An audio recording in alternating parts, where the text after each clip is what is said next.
Привет, мои дорогие девочки! У нас сейчас будет такой расклад с советами и болталками. Я вам кое-что такое секретное расскажу. И мы с вами сначала погадаем. Мы посмотрим такую тяжелую тему — депрессия. Это та тема, девочки, которая занимаются обычно врачи. Но сами знаете, да, что и врачи тоже разные бывают. Есть заинтересованные в лечении, есть, сами уже знаете, с эмоциональным выгоранием от пациентов. Все мы люди, поэтому так вот, скажем так, спасение утопающих — дело рук самих утопающих, правда ведь? И поэтому хотя бы такой вот расклад мы тоже с вами сделаем на депрессию. У нас 4 будет варианта. Вот если вы чувствуете, что такое депрессия вообще, да? Это хандра, упадническое настроение какое-то, ничего не хочется делать, апатия, плохое настроение, никто не любит, никто не понимает, ничего не хочу, да? Ну, это вкратце.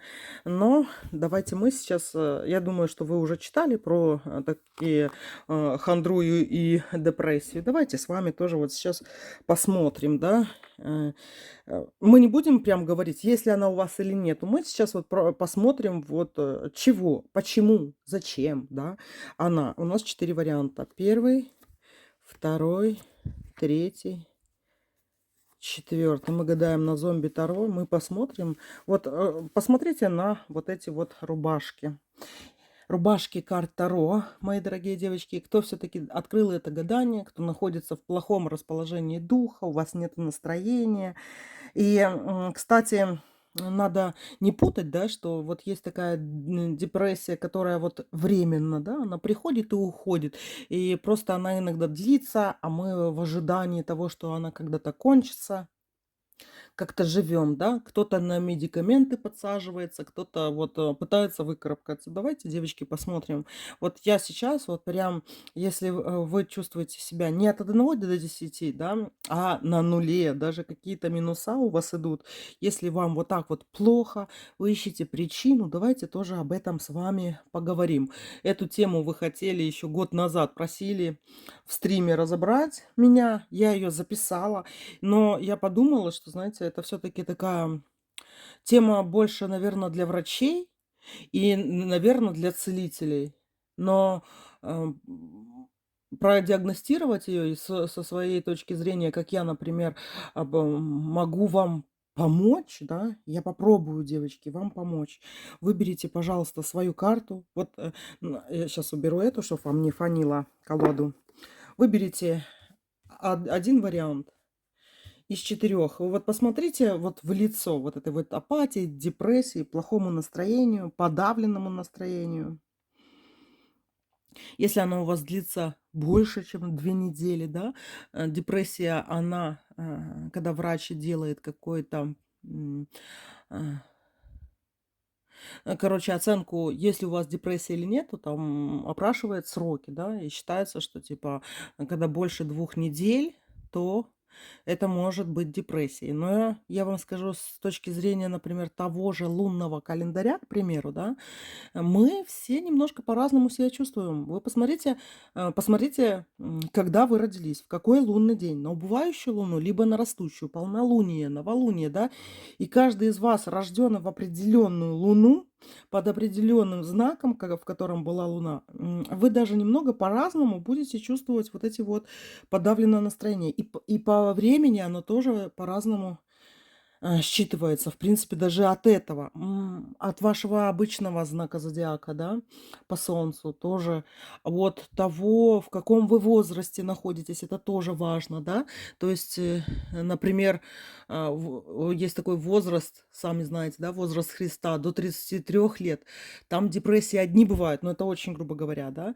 Например, когда у женщины, ну, если мы про женщин говорим, климакс, то это депрессия после климакса одно, до климакса другое, да. То есть тут вообще очень много факторов, и надо вот прям, знаете, у себя в голове собирать вот такой анамнез, собирать все вот эти вот черты. Чувствовали ли вы такое ранее, да?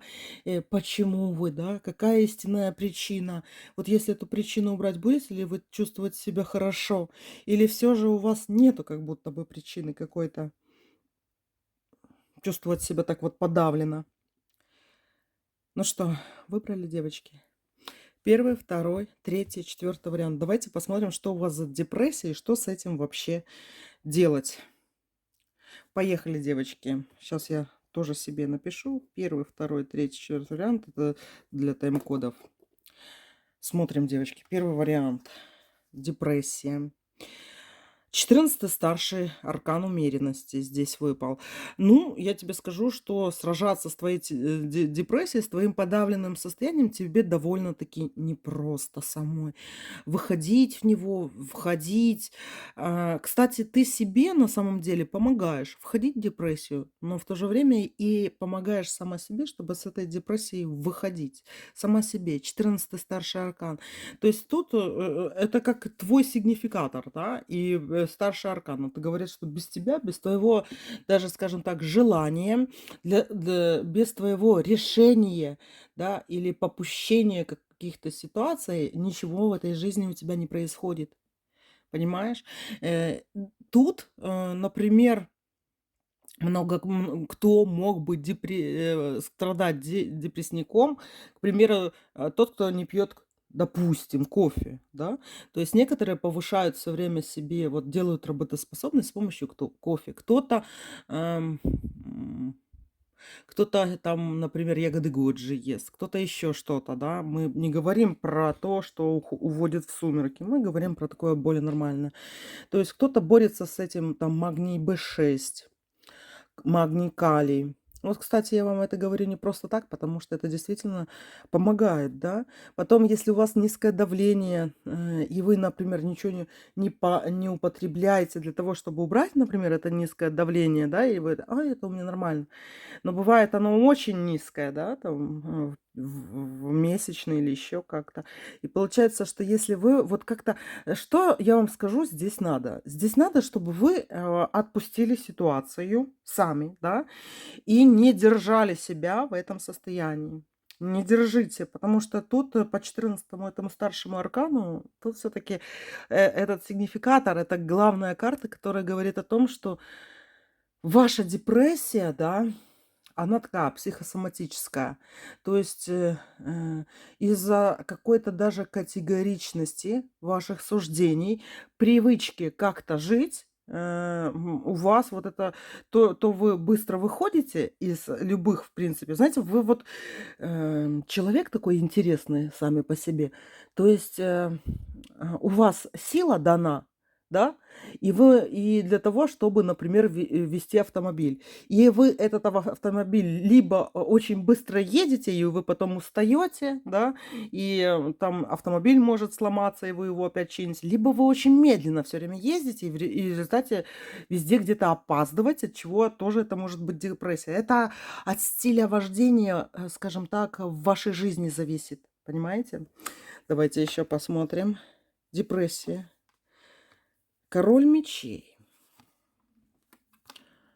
Вы, девочки, мало раскрылись на самом деле. Что вам еще мешает, да? У вас очень большой творческий потенциал, и который связан с деньгами, как ни странно, да? Деньги – это то, что делает вас счастливыми. И вы можете эти деньги сами иметь. Вам не надо зависеть, например, от каких-то других людей. Вы можете их сами делать. Но иногда вот прям не знаете как. Знаете, почему вы не знаете? Потому что вы не даете себе возможность делать то, что вы хотите. Понимаете? Как будто какие-то социальные нормы вокруг вас, люди вокруг вас, да, они вас сковывают, и вы для того, чтобы какое-то равновесие у вас было с этими другими людьми, с окружающими, с социумом, вы не даете своему внутреннему гению, да, делать то, что вам надо для того, чтобы быть счастливыми. Тут выпал король мечей и королева костей. Денежной девушке мешает король костей. Она все время на него оглядывается. А что же он подумает? Она его боится. Страхи, девочки. Вот у вас такой, знаете, у вас есть большая сила, которую вы где-то с течением времени превратили в какой-то свой страх, понимаете? И вместо того, чтобы пользоваться, вот это, знаете, как будто, я не знаю, с чем сравнить? Например, какой-то Супермен. Вот вы представьте, вы супервумен, да, суперменша, и вы боитесь свою суперсилу использовать, чтобы не травмировать других. Или а что скажут эти другие люди насчет вас и все остальное. На самом деле, вот вы как на цепи, и вы привыкли жить на этой цепи. И из-за того, что вы привыкли жить, вас это удручает. А почему удручает? Потому что вы чувствуете, что вы могли бы и хотели бы. Вот вас вот точит там внутри ваше желание жить хорошо, девочки. Именно так, как вам приятно и хорошо. Но из-за того, что вы оглядываетесь. Вот знаете, как моя бабушка. Моя бабушка все время: что скажут люди? Что скажут люди? Она все переживала. И много от чего отказывалась, да, для того, чтобы не выходить из этой суперпорядочной женщины, в своем вот социуме, в котором она жила. Кому это надо было? Никому.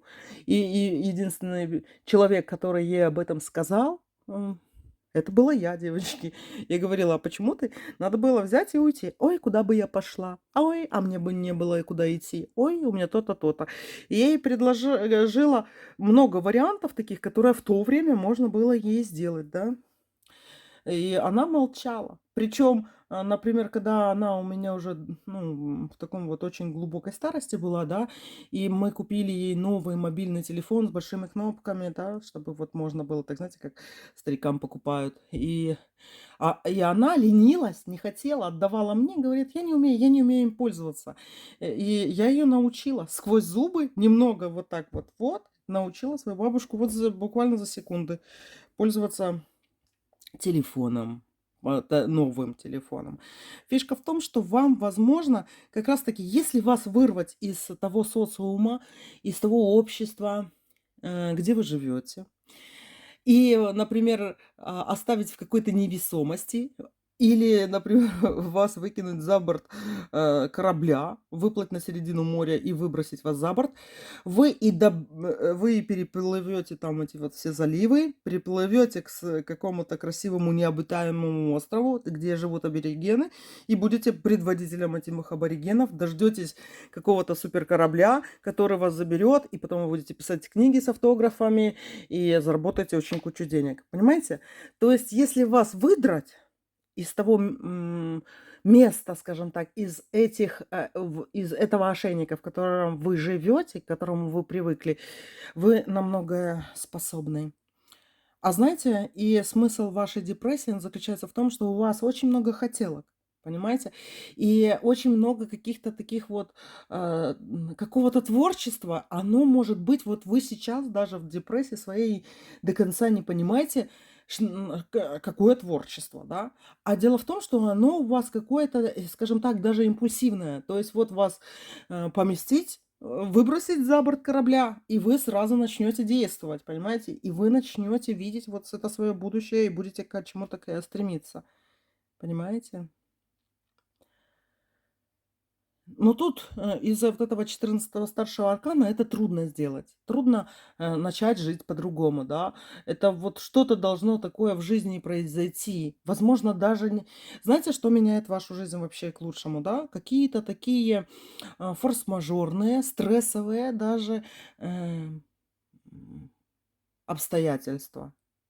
Вот когда вы попадаете в какие-то вот, тяжелые ситуации, они на самом деле идут к вам, для того, чтобы вырвать вас из лап вот этого застоя, какого-то такого внутреннего болота. Понимаете? И поэтому вот, вам сила дана для того, чтобы летать, скажем так, да, а вы боитесь взлететь. Вот и все. Вы боитесь, потому что вокруг куры, которые не летают, и они тебе говорят: "Нафиг тебе надо это?" И все остальное, понимаете? А на самом деле, возможно, тут, страну поменять вообще супер было бы, да? Может, у вас есть такое вот желание куда-то уехать, переехать, и вы вот с собой боретесь, думаете, кому я там нужна или еще что-то, да? А нужны, нужны. Только единственное, некоторые люди, они сидят тоже, очень много, девочки, таких же людей сидит на пятой точке ровно, боятся чего-то, да? пока нужда какая-то не заставит, какие-то вот тяжелые ситуации, да, и потом люди начинают вот жить, и уже депрессия как рукой сняло. Еще, девочки, по этому варианту, возможно, вот с королевой костей здесь может с вами рядом находиться тот человек, который не хочет и не дает вам того, чего вы хотите. И вы вот, получается, вот варитесь, варитесь в этой вот ситуации, вы ничего не получаете, то, что вам надо, как королева костей, от мужчины, да, и ничего не происходит. И где-то вот как только вы что-то поменяете, да, из 14-го, смотрите, 14-й старший орган — это такое умеренность, это спокойствие, все остальное. Следующий 15-й старший аркан. Кто у нас 15-й, девочки? Дьявол, да? Это страсти, это какие-то загадки, тайны, интриги, расследования, короче. И вот и это уже никакая не депрессия. В 15-м аркане невозможно быть в депрессии. Кстати, вот 13-й был, девочки, да, то есть 13-й он у вас был в прошлом. Вы вот самую такую черную точку уже пережили на самом деле. Вы уже потихоньку с этого всего выползаете, да. Единственное, возможно, где-то вам надо мозгами повзрослеть, стать.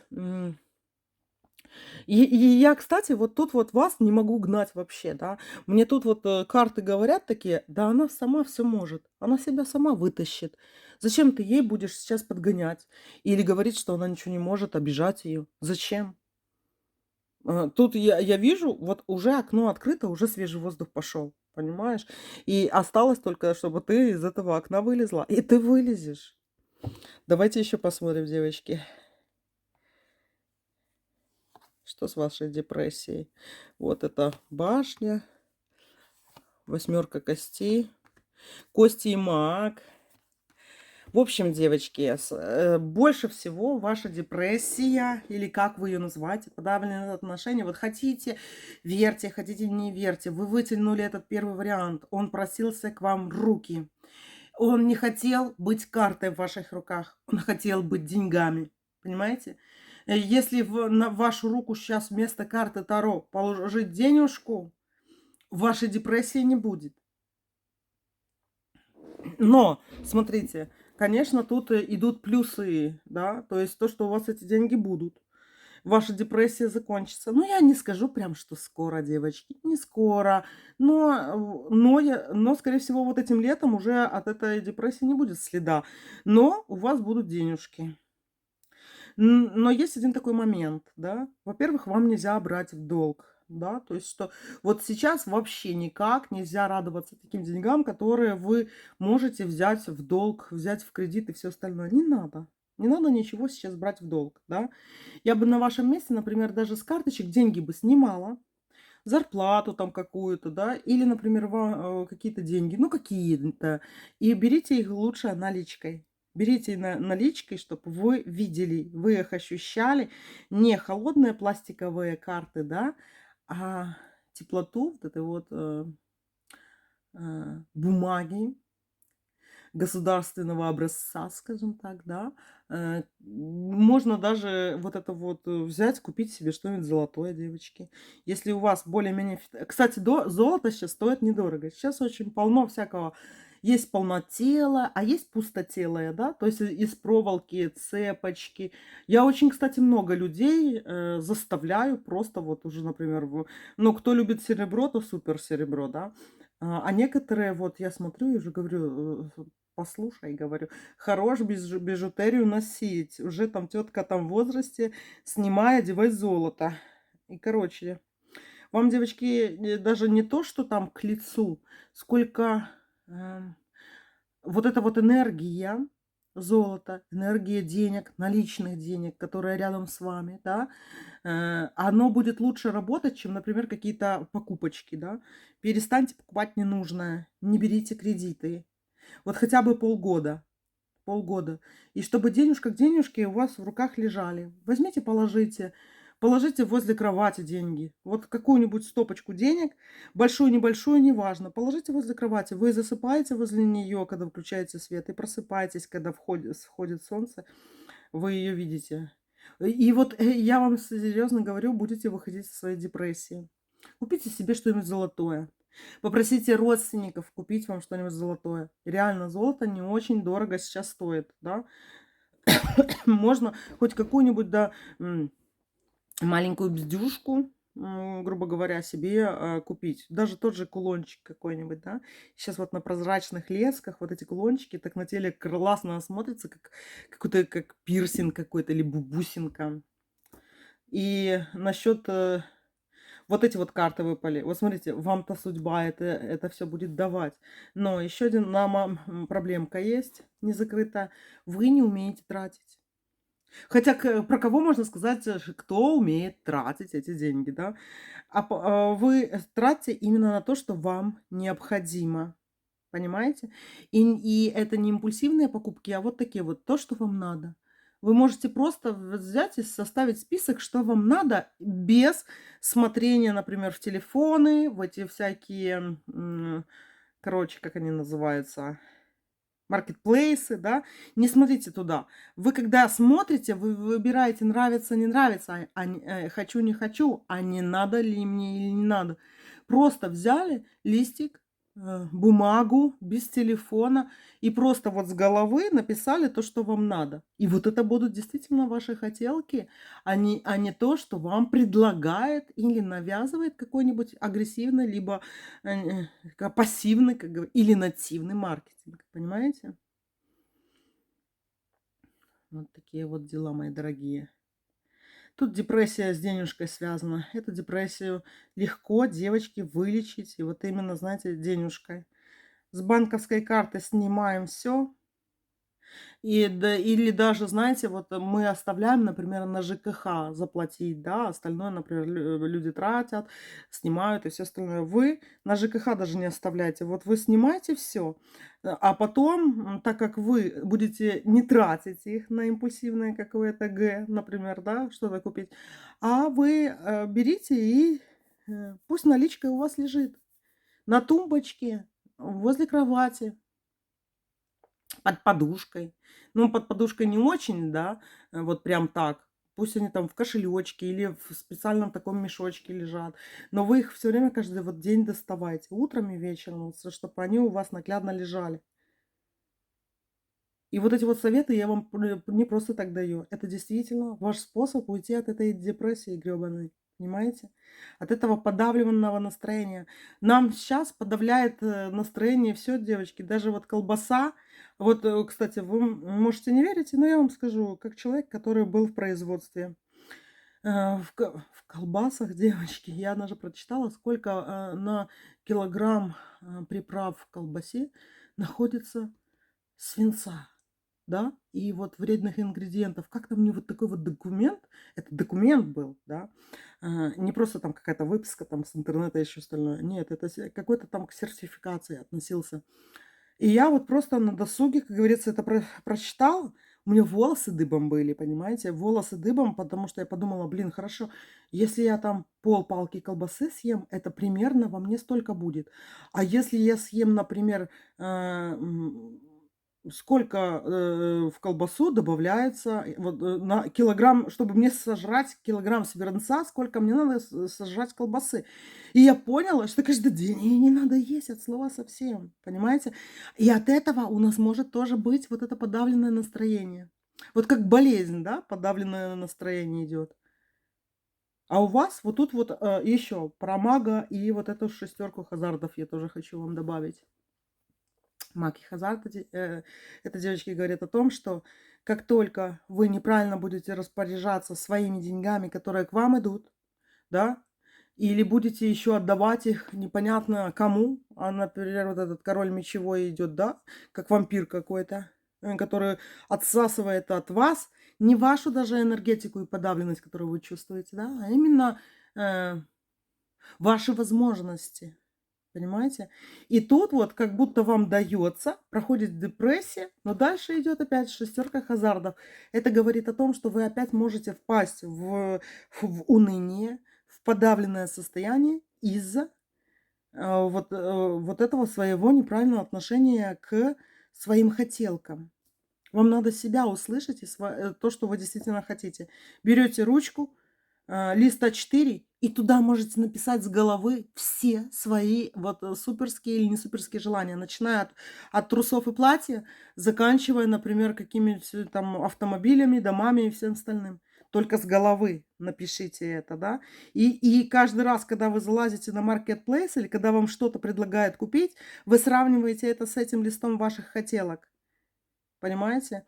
А когда у вас кто-то другой хочет забрать, одолжить на что-то деньги, да, или жить за ваш счет, да, вы просто всегда думаете, вот что из этого списка на листе А4 вам не будет хватать денег, да. И когда вот это вот будет 80%, а не ну, короче, 80% вы будете видеть, что деньги улетают в никуда, а не на ваши желания, у вас начнется опять эта депрессия.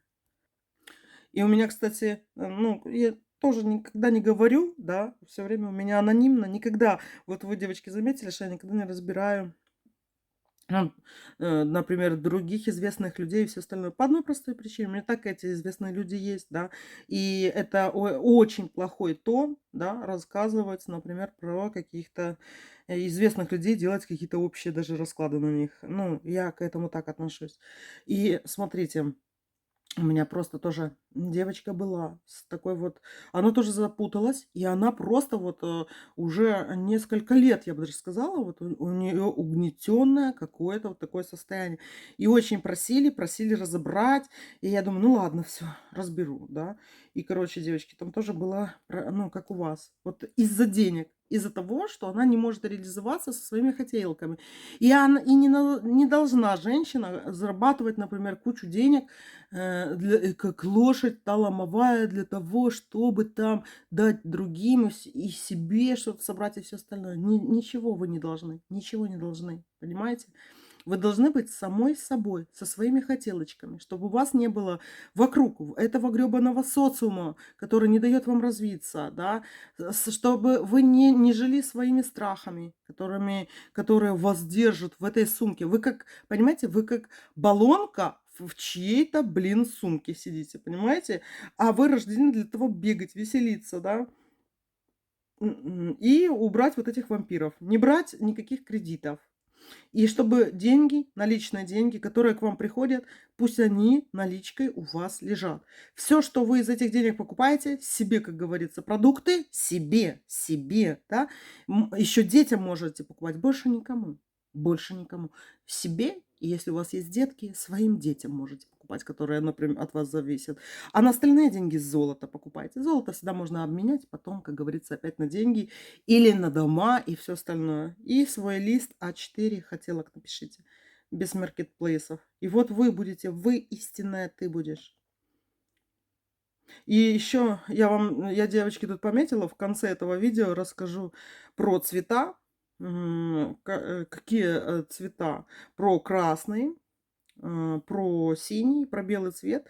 И расскажу вам, как диагностировать именно еще, что мешает вам, э, над чем надо поработать, чтобы ушла ваша депрессия. Вот такие дела, мои дорогие. Так что вот самое главное я вам сказала.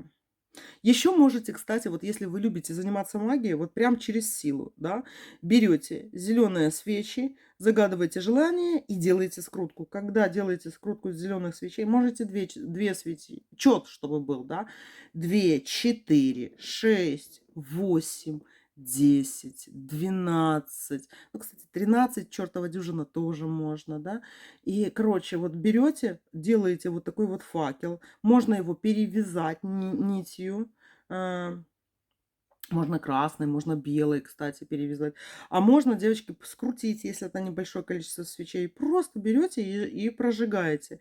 Ни отливки, ничего, просто ставите перед собой на какой-нибудь поднос ненужный, да, чтобы блюдечко такое, чтобы у вас ненужное, да, на тарелочку ненужную ставите. И вот каждый день там вот остатки будут воска, и вы ставьте туда, чтобы горка такая получилась, да, с ваших отливок. И пусть она еще какое-то время до смены Луны постоит. Например, вы там закончили набывающие, можно этот воск, короче, выкинуть на растущий, да, ну или наоборот. Можете в воду выкинуть. Это как ключ-замок. получится. И вот так вот работайте. Я, например, в ближайшее время, вот я для себя, именно для себя красные свечи жгу. Вне зависимости от Луны хочу.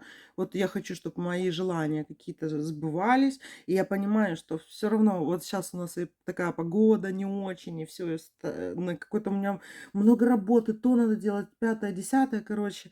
И для усиления своей энергетики я жгу красные свечи. То 2, то факел, то еще что-то, то еще что-то. Поняли, мои дорогие?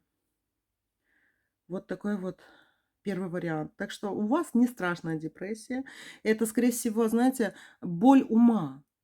То есть вам просто болит голова от того, что вы вот живете не так, как вы хотели бы. Вот и все. Это, знаете, такая болезнь перфекциониста. То есть, например, если вы вот, включите вот эти вот мемы какие-нибудь, да, или такие видео там типа про перфекционистов, да, страх перфекциониста или как они там называются. Вот, например, когда что-то криво делают, да, неправильно втыкают там палочку в мороженое, и она неровно торчит, да, и вот это вот чувство, это мимолетное чувство, когда мы смотрим это видео, а оно у вас постоянное, понимаете? И оно такое усиленное.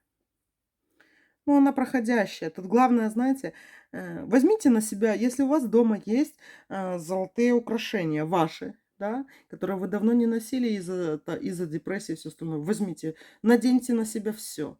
Сережки, цепочки, кольца, браслеты, все на себя наденьте и вообще не снимайте, да. Вот умываетесь, все остальное, то можно не снимать, девочки. Золото, с ним уже, оно ж не темнеет. Вот такие вот дела. И еще про цвета тоже потом послушайте. Я там напишу в конце про цвета. Ну все, котики, держитесь. У вас не депрессия, она не такая тяжелая. Вы из нее выйдете, и вы выпали очень сильной картой. Вы выпали, знаете, с кармическим 14-м старшим арканом, который показывает о том, что она уже уходит. Вы выпали еще королевой костей, да? Это сильная личность, сильный характер, сильная женщина, которой не надо быть ломовой лошадью, вообще не надо, да, ни для кого, кроме себя. И то для себя не надо, потому что вам все равно вот жизнь даст ваши и вот все вот эти вот хотелки. Просто что-то раньше, велосипед розовый раньше, чем, например, квартиру, да, или дом. Но все по очереди, с каким-то определенным возрастом у нас все приходит в жизнь. Понимаете, и каждому вот идет. И вам придет, девочки, все. Поэтому тут просто вот какое-то подавленное настроение у вас. Но это не такая вот жуткая какая-нибудь болезненная депрессия. У вас очень хороший ум, у вас есть разум, понимаете? И с вами есть о чем говорить. Вы разумный человек, понимаете? Разумный, умный человек. Все, котики, выздоравливаете. Это не депрессия, это фигня. У такой красотки, как ты. Ты сила. Второй вариант. Смотрим, мои дорогие. Второй вариант. Депрессия. Как ее вылечить? Как избавиться от депрессии? Ну, что есть твоя депрессия, да? Четверка хазардов выпала. Темный перекресток. Не знаю, куда идти. Не знаю, и возвращаться никуда не хочу. Ни в прошлое, ни в настоящее, ни в будущее, ни в самое себя. Ничего не хочу. Это, знаете, девочки, от незнания того, куда вам двигаться. Вот эта депрессия, это не депрессия, это темнота вокруг вас. Вы просто как кошка, которая попала в темную комнату, где нету никакого света, ни просвета, ничего. И вам не помогают ни лапки, ни усики, ни глаза понять, что вокруг происходит. Понимаете? И это какая-то тишина, это какая-то тьма, и непонятно, что делать, куда идти. И в этот момент ты начинаешь думать, что ты запуталась, что ты в какой-то страшной истории, что ты попала непонятно куда и непонятно, что с тобой будет. И от этого страхи, и это страх не то что неведомого, это страх за себя здесь и сейчас. Ты как кошка в черной комнате, которая испугалась, что она в черной комнате. И начинает паниковать. У тебя вот это вот не депрессия, я бы сказала, а внутренняя паника. И она может быть у тебя через злобу к окружающим выходить, а может быть очень подавленной внутри. Понимаешь? Ты можешь подавлять в себе вот эти вот страхи, злобу, или тебе приходится это делать, да, для того, чтобы, например, ходить на работу и там с кем-то не сцепиться, да, в кровь, скажем так. И из-за того, что ты подавляешь это все в себе, это и называется подавленное состояние. Давай еще посмотрим, и как чего тут. Туз кости. У тебя отняли твое. Ты находишься в состоянии, что туз кости это твое материальное, скажем так. И это твое материальное по тройке мечей отнято и у кого-то другого находится. Да? Тебя могли лишить наследства. Или тебе не дали то, что ты действительно заслуживаешь. Да? Или э, вот что-то твое находится у кого-то другого.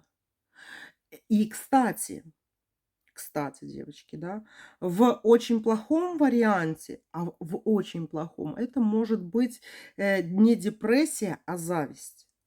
Вот посмотрите, вот даже сейчас вместе со мной давайте подумаем.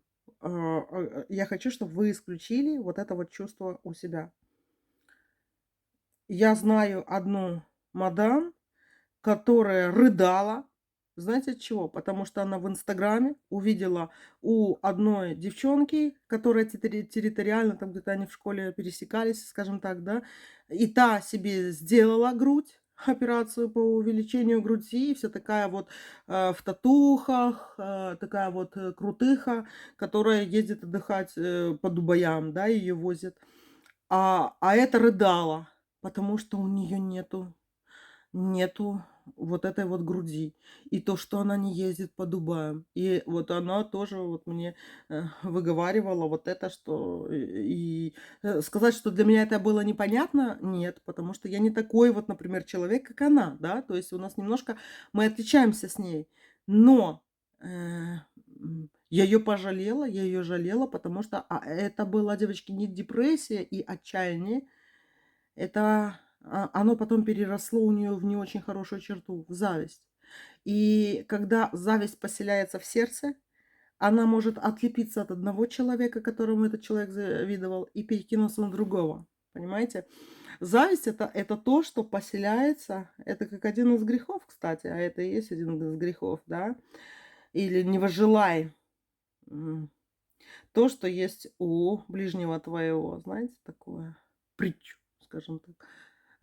Соломонову, кстати. И вот надо, чтобы вы чувствовали, что у вас это именно вот подавленность, но не от зависти. Потому что если это от зависти, а тут туз костей, как будто ваша у другого.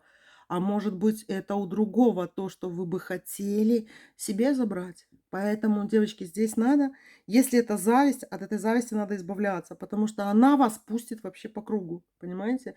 Никого зависть, она делает морду козьей. Она вымазывает человека в грязи. Она меняет энергетику. Из розовой, например, красной, красивой золотой ауры будет аура коричневая, с такими проплешинами, да, с дырами, такими очень некрасивая. И меняется даже запах тела. Не находитесь ли вы в том состоянии, что вы бы хотели чье-то другое? Вот, наверное, оно может вас есть, девочки. Я не просто тоже так об этом говорю. Почему эти карты выпали? Поэтому, если кто-то из вас, девочки, плачет, переживает, что у кого-то что-то есть, а у вас нету именно этого, и это вызывает в вас злость, зависть, подавленное настроение, От этой зависти надо избавляться. Вы должны просто менять в себе настройку, избавляться от этой зависти и не хотеть именно то, что есть у другого. Вы должны вот прям 3D-модель делать себе в голове, что вы хотите. Возможно, такое же, как у другого. То есть мы можем желать одну и ту же марку BMW, да? Вы можете желать тоже пятерку BMW, к примеру, там, или, ну, это я к примеру говорю.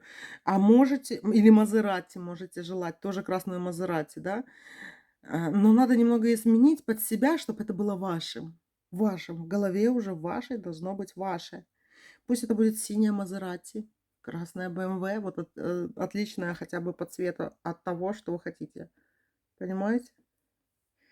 Вот тут, тут может быть что-то с завистью связано. Или, девочки, ну, если от зависти надо избавляться, потому что, девочки, сразу говорю, если у кого-то вот эта депрессия, подавленное состояние связано с завистью, оно вас просто вывернет, понимаете, наизнанку так, что, ну, ни к чему хорошему это не приведет, понимаете? Потому что вот эта тройка мечей, это всегда социум еще обозначает. Это осуждение социума, может быть. Это раз. Дальше. Если у вас это не с завистью подавленное ваше состояние, депрессия связана, но тут ваше принадлежит кому-то другому. Кто-то вас шантажирует, что вам не отдаст это, что-то другое, да. Вас может шантажировать мать, что если ты за ней не будешь ухаживать, не будешь ее любить и восхвалять, она не перепишет на тебя квартиру. И если вы от этого в подавленном состоянии, значит, вам эта квартира не нужна.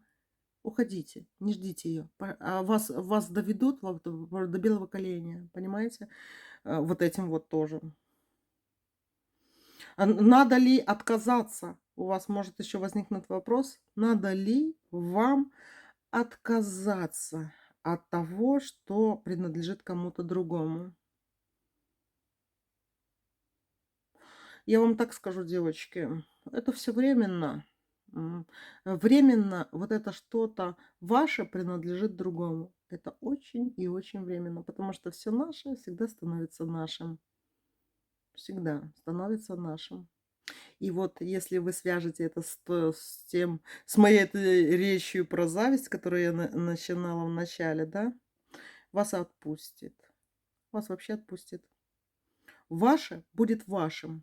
Понимаете? И то, что у вас отобрали, или то, что ваше вам не возвращает, про которое вы надеетесь и все остальное, э, а не относится ли это к тому, что вы думаете, что чужое может быть вашим?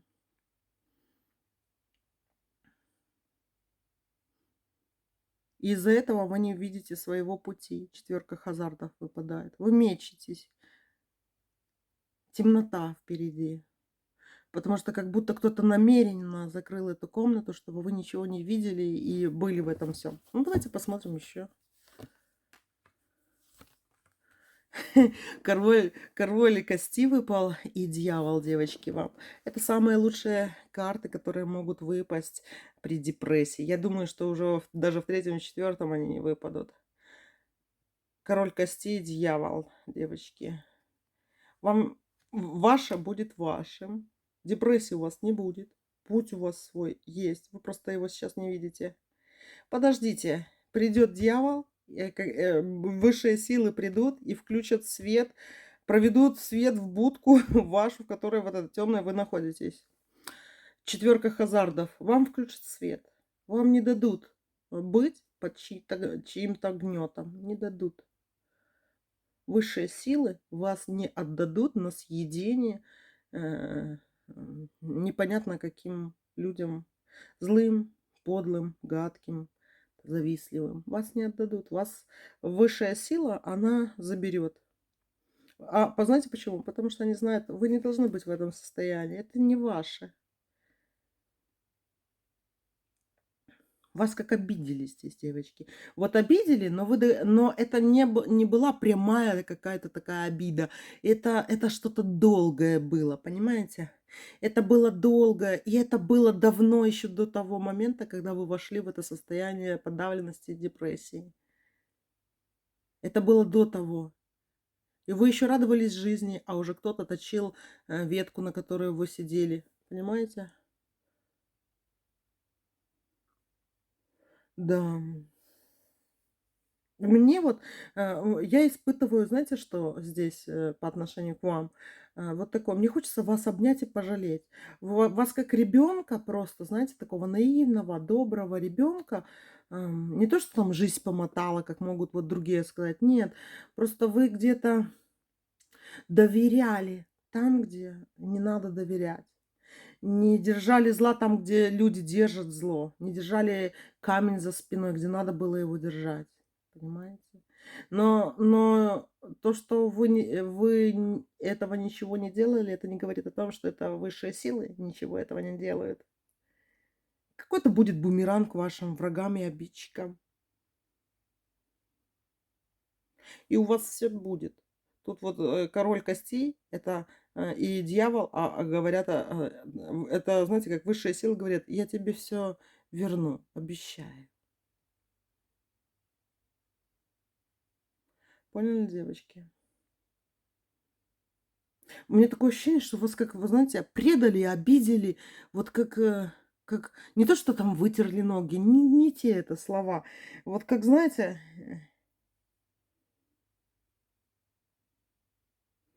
просто жила-была хорошая девочка, да, э которую просто вот и шли люди со своими всеми интересами, переступали через нее, и каждый думал только о себе, а о вас-то никто не думал. И вы, если вернуться к этой четверке хазардов, которая по сигнификаторам выпала, да, вы не видите вот этого выхода, пути какого-то, да, вас одолевает это подавленное состояние, депрессия, не потому, что вы там ничего не можете, да, а то потому, что вы стоите за спинами других людей. Вот как на сцену смотрите, да, а впереди вас какие-то такие спины широкие, вы ничего не видите, вы пытаетесь и так заглянуть, и вам кажется, что вы, ну, какая-то чужая на этом празднике жизни. Но вы будете, девочки, на своем празднике жизни. Поэтому второму варианту у вас э, свой праздник жизни возвращается. Не идет к вам, а возвращается. И знаете, вот, как интересно, у вас вот это вот будет бумеранг. Тут вот бумеранг идет. М. У вас вот высшие силы как будто дадут вам шанс вернуться в прошлое и иметь в этом, и иметь что-то из этого прошлого, что вы сейчас не имеете, да. И вы это будете максимально понимать. И когда вы будете это иметь, вы будете, прям у вас будет прям право, огромное право посылать всех на 3 буквы, тех, кто вас где-то обидел, понимаете? Вне зависимости от того, что вам такого плохого сделали. Это будет реванш. Вот это классное слово — реванш. Вам высшие силы дадут право мести. Вот реванш, оно переводится как месть, да? Месть, девочки, revenge, реванш, месть. И вам выше сил дадут право реванша, право мести тем, кто вас обидел. А они до сих пор кто-то вас и обижает. Ну, давайте еще посмотрим. Давайте еще посмотрим, как быть вот с этой депрессией вам. А знаете, почему вот это все с вами произошло? Почему вы в подавленном состоянии? Смотрите, шестерка мечей выпала и сила. Это шантаж, девочки. Это какой-то вот прям шантаж, угнетение вас, чтобы вы нос не задрали, чтобы вы корону не одели. Это знаете, с кем раньше случалось очень часто? И это прям как из сказок, да? Когда вот, например, родился в семье царей, царевна родилась, да? И в семье, например, таких вот бедных рыбаков, тоже родилась рыбачка, да, девочка, и их подменили, да. То есть когда подменяют. И вам тоже голову не дают, не хотят, чтобы вы были сильной, известной, богатой, крутой, не хотят. Не хотят. И хотят перекрывать вам дороги. И вот смотрите, шестерка мечей, это вам перекрывают мечами дороги. И из-за того, что они перекрывают, у них это получается, да. Четверка хазардов. То есть вы не видите, куда вам идти. Черный перекресток этот выпал. Но на вашей стороне два старших аркана. Дьявол и сила. Высшая сила на вашей стороне.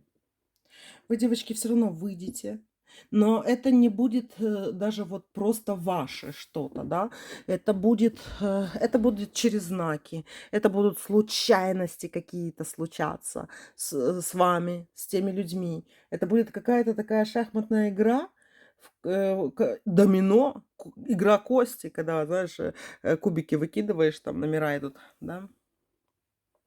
И это не вы будете кидать. И это будут не кидать ни ваши враги, ни ваши родственники. Это будут кидать высшие силы, понимаете, и играть. И фишка в том, что вашу силу все равно покажут. Никуда не денется ваша сила. Она вообще никуда не может деться. Куда она может деться? А почему вас так вот перекрывали? Почему? Почему? Кто хочет вот этой ерунды? Пятерка кубков, королева. Королева кубков, королева хазардов, паш мечей, паш костей.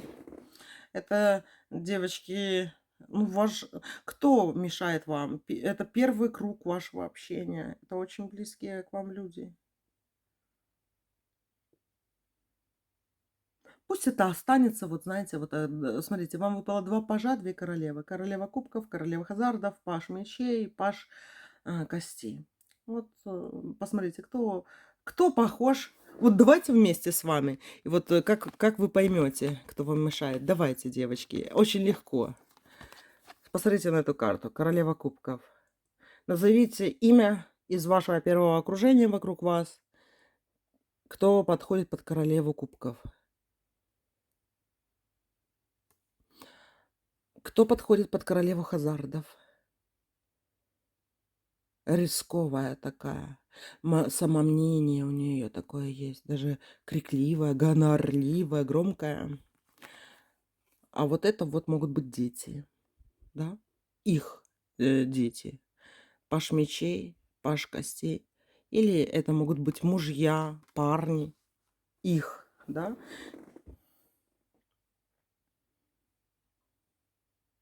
Но именно две дамы и два пажа выпало. Вот интересно, девочки. Даже очень интересно. Выпало бы две дамы, два короля, да? А нет, выпало две дамы, два пажа. И вот прям, знаете, такое ощущение, что как высшие силы говорят. Вот кто у тебя, кто на тебя влияет, скажем так, плохо, кто тебя подавляет? Две дамы и два пажа. И вот если ты сейчас это даже запомнишь, две дамы, два пажа, две дамы, два пажа, вот ты даже прям будешь сейчас вот встречаться, тебе кто-то будет звонить, да, или писать тебе будут. Вот обрати внимание, кто тебе пишет, кто тебе звонит, кто тебя что хочет. Две дамы, два пажа. И явно это будет какой-то реванш. И я тебе даже скажу, кому этот реванш будет от тебя. Двум дамам. Ну, девочки, если вы хотели в будущее заглянуть. Вот такие вот дела. И еще тоже говорю, девочки, как первому варианту сказала и вам, да, в конце этого расклада да, будет такая болталка про цвета, чтобы еще посмотреть, от чего, вот чтобы вы провели эксперимент про красный, синий и белый цвет. И вы увидите, через что ваша депрессия еще вылазит, ну, которую очень можно легко диагностировать на себе. Посмотрите, пожалуйста, болталку в конце этого гадания. Тайм-код в описании к этому видео. Третий вариант смотрим. Что ж тут какая собака зарыта. 13-й старший аркан. девочки, выпал. Мы его не боимся. Его бояться особо не надо. Выпал 13-й аркан. Я даже не буду называть, как он называется. От чего вы сейчас реально вот в плохом состоянии духа, да? Если, например, 14-й тут старший аркан, это уже выход из депрессии, да? Четверка хазардов, это когда не знаешь, куда идти. Вам выпал 13-й старший аркан. Это такое, скажем так, кармическое обнуление у вас прямо сейчас идет, да. И смотрите, как вообще к этому относиться и как это понимать? Мы с вами живые существа. Когда мы рождались, мы, конечно, это забыли, а нашу кончину мы еще не помним, правда ведь? Потому что оно далеко в будущем, а прошлое, когда мы родились, далеко в прошлом. Так вот, девочки, когда мы рождались, это представьте, что это было. Это был роддом, если кому повезло, да, потому что бывает так, что и до роддома люди не добегают, скажем так, женщины для того, чтобы родить. И это были крики, это были роды. Вы выходили из маминого животика в этот мир, да. И память на самом деле стерла у вас воспоминания о том, было ли вам больно, хлопали ли вас по спинке, ваш этот первый крик услышали, да. То есть, когда вы рождались, это было тоже такая вот, скажем так, переход. Это был ваш переход. И дело в том, что нас еще один ждет переход в этой жизни. Это в конце нашего жизненного пути. Так вот, сейчас у вас состояние сродни, в принципе, тому, что вас ожидает потом, или то, что вы уже прошли в своем прошлом. Как давно, девочки, вы родились? Кто-то, может быть, 20 лет тому назад родился, да? Кто-то 30, кто-то 40, кто-то 50, 60 лет тому назад. Почему ж вы попали сейчас в эту карту, 13-й старший аркан? И попрошу заметить, что в старших арканах Таро от 0 до 21 в 22 старших арканах Таро, именно вот этот 13-й старший аркан смерти, он находится посередине, да? Не в начале и не в конце, мои дорогие. И это как раз-таки ваше какое-то новое рождение, перерождение, которое оно через слезы, оно через подавленное состояние, оно через депрессию, оно происходит. И вот обратите внимание, да, вы, может быть, даже не задумывались о том, что этим страдали, либо страдают даже в это мгновение, либо завтра начнут страдать другие люди похожим чем-то, каким-то таким перерождением. Я вам даже скажу больше, например, даже насчет ведьмовства. Вы, девочки, думаете, что я хотела быть ведьмой? Прям мечтала я просто, вот, например, ведьмой быть. Нет, я не мечтала. И да, у меня было такое вот, что-то такое вот, ну, много что было, скажем так, начиная с моего такого детства. Но сказать, что я хотела по этой стезе, нет, у меня такого не было. Но дело в том, что в моей жизни раз за разом происходили тоже какие-то такие изменения. И причем они мне не шли с улыбкой. Я не скакала белой козочкой в радости и счастье по ромашковому полю, когда происходили вот эти изменения, которые делали меня мной. Через слезы я проходила, через отрицание. А потом я сидела, например, и плакала в углу. Я даже сейчас как помню, чай черный у меня на столе, почти остывший. Я рыдаю, одна сижу, рыдаю, просто капец как. Мир остановился, время непонятно в какую сторону тикает, то ли вправо, то ли влево, то ли по часовой, то ли против часовой. И когда я начинаю успокаиваться, потом я говорю, от безысходности я говорила: "Я принимаю". И я это принимала, даже, да, от безысходности, потому что надо было принять. И как будто вот в новый мир входила. И у вас вот сейчас такое же перерождение какое-то идет. Может быть, ведьмовское, а может быть и нет. Может, вы проходите через какие-то боли, да, для того, чтобы родиться вот этим другим новым человеком. Я вас поздравляю, у вас есть 2 жизни. Жизнь до этой вашего депрессии и жизнь после. И я так думаю, что это не будет совпадать. Оно и не будет. Это вот как 2 разных человека. Вроде как 2 близнеца, которые чувствуют друг друга, но у каждого своя жизнь, да. И потом, например, они встречаются сквозь многие лета разлуки, либо которые живут э, м, бок о бок и живут две разных жизни. И вот у вас тоже вот эти вот две жизни есть. Вы не выпали нулевым старшим арканом, когда можно говорить о таком вот обнулении простом. У вас непростое обнуление. Это даже не обнуление. Это с вас рождается другой человек. Понимаете? Из вас рождаетесь вы. Вас двое. И вот эта вот карта, смотрите, даже вот тут вот на зомби Таро это показывает. Одну, одна сторона золотая, другая серебряная. Одна желтая, другая серая. Одна живая, другая вроде бы мертвая, да? И вроде бы и живое или мертвое. Ну вот это такое обнуление, когда вы будете кому-то, чему-то надо умереть, чтобы родилось что-то другое. Понимаете? Это вот какой-то закон природы у вас, внутренней, вот вашей природы. Не вообще закон природы вот, в общем смысле этого слова, а ваша природа, она такова, что она разделяет вас. И эта природа, например, как у бабочки. Сначала это гусеница. И гусеница, которая жрет капусту. Сидит на капусте, жрет и гадит. Жрет и гадит, жрет и гадит, да. И на солнышке греет свое гусеничное брюшко. И свои 42 ножки, да.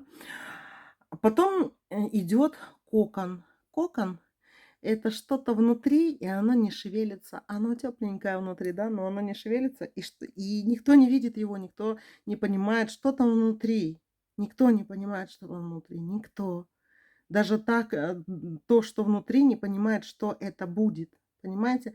Но такова природа, и вот это вот что-то такое генетическое что-то делает. Меняется ДНК, да? А потом из кокона, получается, вылазит уже не та гусеница, а бабочка. Понимаете? С большими крыльями, с красивыми узорами, с теми, кем восхищается мир, про кого пишут книги, да, рисуют прекрасные картины, там любуются мужчины и женщины, дарят на свадьбу друг другу там живых бабочек и запускают в небо, как голубей. Понимаете? У вас сейчас, вот если так вот фигурально выражаясь, это кокон сейчас. Вы сейчас в коконе. Вы просто не понимаете, кто вы и что вы. Зачем вам это надо и все остальное. Но это ваша природа. Ваша природа, которая делит вашу жизнь до и после вот этого 13-го старшего аркана, в котором вы проживаете. И это больно, это неприятно, это страшно, да? Это как рождение младенца. И вот представьте себя младенцем. Вы жили в животике, да, и питались, и у вас все было хорошо, и было все время тепло. А теперь и вот эти проходите через родовые каналы, какие-то другие люди присутствуют вокруг. Какая-то новая жизнь получается. И что это, да? Бабочка, кокон, ребенок, жизнь и смерть. Вы просто сейчас ощущаете вот это все, понимаете? Вот это вот все сейчас в один момент как-то на вас сошлось в это время, когда оно должно было сойтись. Это прям какая-то ваш внутренний, генетический код, именно ваша природа. Давайте еще посмотрим, что ж такое-то, что это за депрессия это такая. Двойка хазардов. Вы еще не вылупились. Король хазардов, рыцарь кубков. Дело в том, что, смотрите, кем вы идете, да?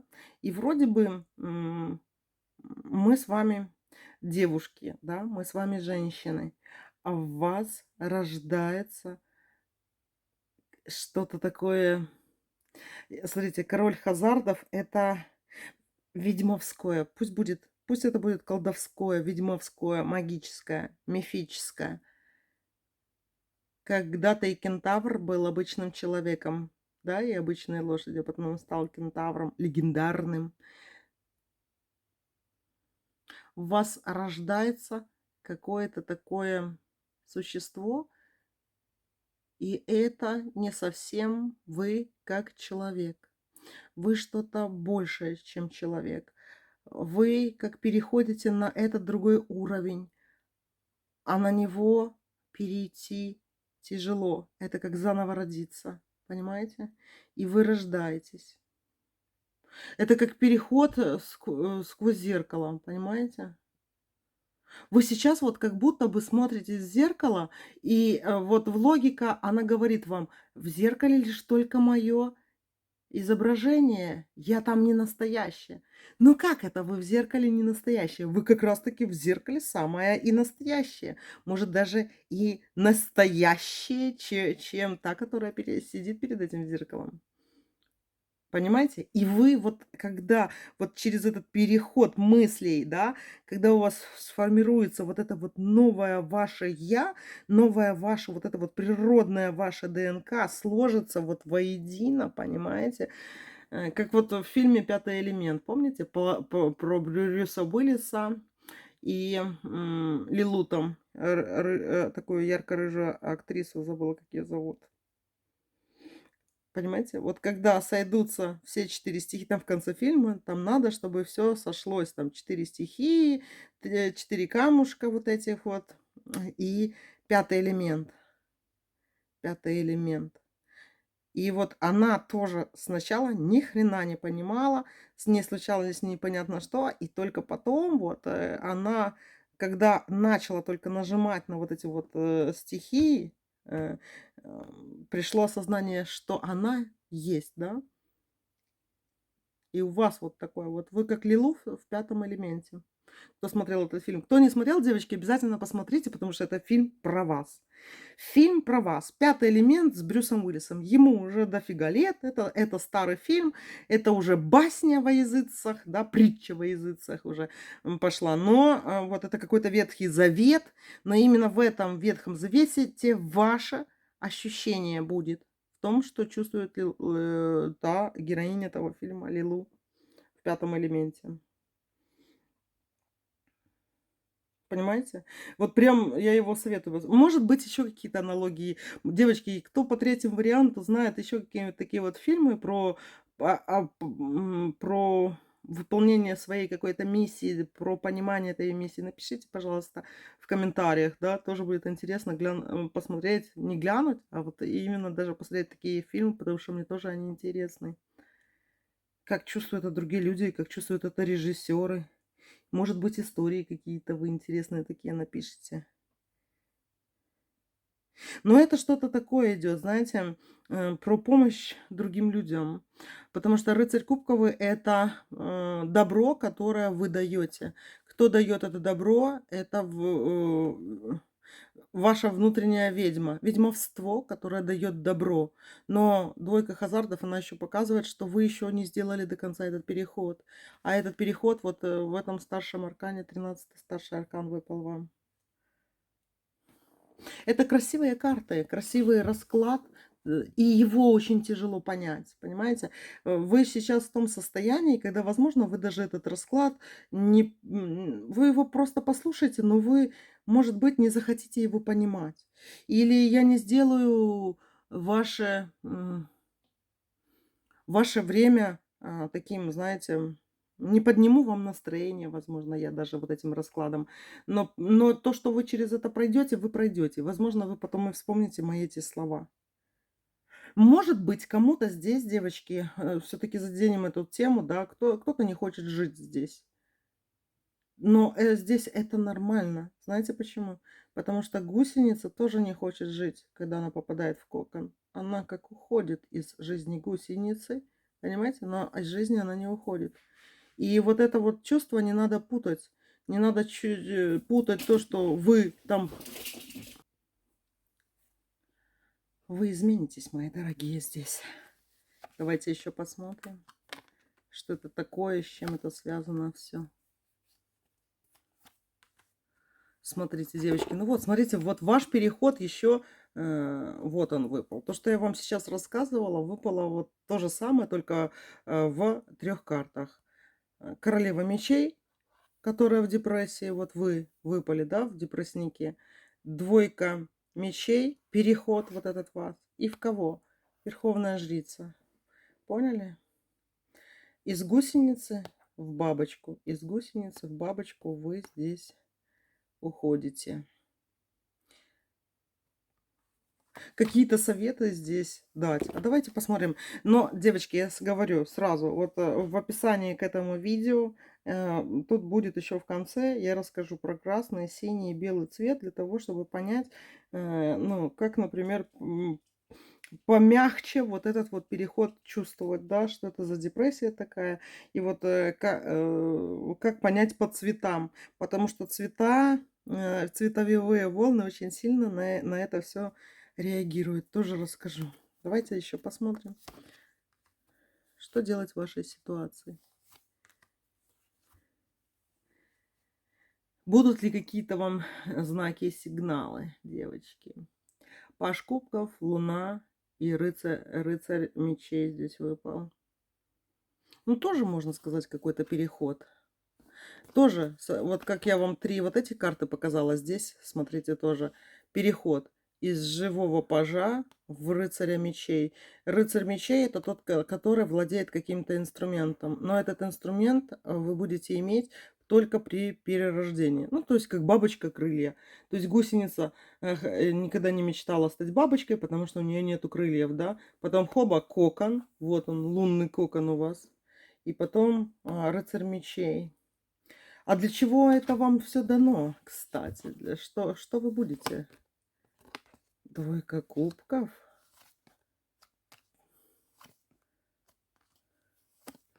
Тут, девочки, еще такой момент. Потусторонний мой мир. В вашей жизни появится либо медуизм, либо вы будете как-то, знаете, чувствовать потусторонний тонкий мир больше, чем вы это даже чувствуете сейчас. Это, знаете, бывают такие вот переходы. Вот я вам скажу, как может переход этот быть на грани например, если кто-то уходит в монастырь, да, вот живет сначала светской жизнью обычной, потом вот это вот какое-то перерождение, и человек вот отказывается от всего мирского и уходит в монастырь, в эгрегор, да, допустим, христианский. Эм, у кого-то так. Вы тоже будете больше под эгрегором каким-то ходить. Вы будете чувствовать вот этот тонкий мир, что-то новое. У вас появится какая-то новая ваша функция, ваша новая опция, связанная именно с вот этим вот миром, новым миром, с миром смерти, скажем так. То есть, скорее всего, вы как-то возможно, я не знаю, я не хочу здесь именно вот гадать, да, но тут оно совершенно по-разному у всех вылазит. У кого как, девочки. Кто-то сны, вещи видит именно где разговаривать, например, с усопшими. Кто-то очень, вот я очень много людей этих знаю, и я к этим людям тоже отношусь, да. Вот, например, знаете, люди с металлоискателями, которые ищут там копеечки, да, историки, которые копаются в архивах, как те, как та моль какая-то. И вот и всё. Или кто-то любит какие-то заброшки, старые избы и все остальное. Кто-то дауншифтингом занимается, возвращается из города в деревню, да.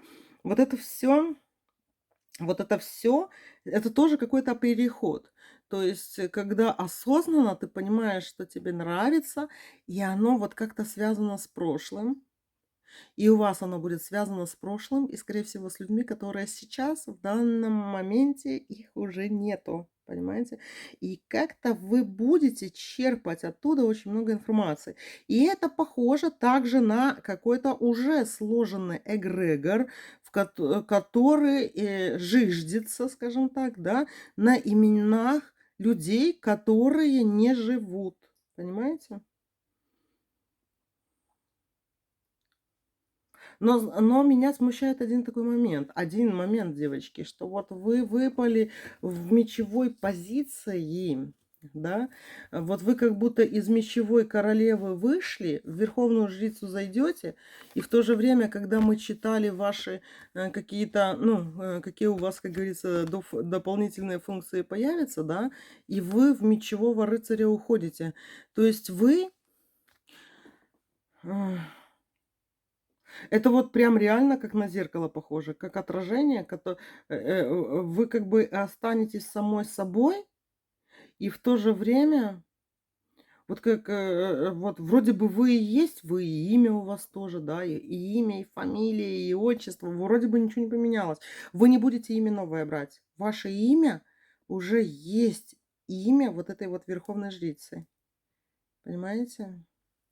Я бы вам даже посоветовала больше не брать вот эти вот. Вот смотрите, когда вы зайдете вот в это новое состояние свое, да, в этом новом состоянии не меняйте имя, потому что то имя, которое у вас сейчас есть, хотя вот оно, вот знаете, не то, что не меняйте, новое не берите, но, возможно, тот ник, который у вас сейчас есть, ваше имя, которое у вас сейчас есть, да, оно и есть то, что вам очень пригодится в этой новой жизни как-то. И вам не надо его менять, чтобы себя не потерять. Понимаете? Потому что некоторые, например, вот говорят: "Ну, у меня начинается новая жизнь, значит, я беру новое имя", да. И даже девочки очень много просили погадать, менять мне имя или менять и все остальное. Я за то, что если человек хочет что-то менять в своей жизни, пусть меняет. Хоть сколько угодно раз, да. Но, и, кстати, если человек чувствует, что ему хочется новое что-то, почему бы и нет? Но в вашем случае что-то должно быть остаться с вами. Что-то должно остаться с вами, мои дорогие, в этой новой жизни. И это как-то касается вашего какого-то имени. Номе. Ваше номе должно быть такое же при переходе, потому что когда вас позовут вот именно этим именем. Они знают это имя. Ой, девочки, что-то такое тут интересное пошло. Короче, буду поздравлять вас с рождением вас, экстрасенса. Да, я вас буду, девочки, поздравлять, потому что через это тяжело проходить, а оно не быстро проходится, э, не сладко, скажем так, тоже проходится, да. И в магии, девочки, сахар не используется, а мед да соль, если вы знаете, да, а вы знаете это.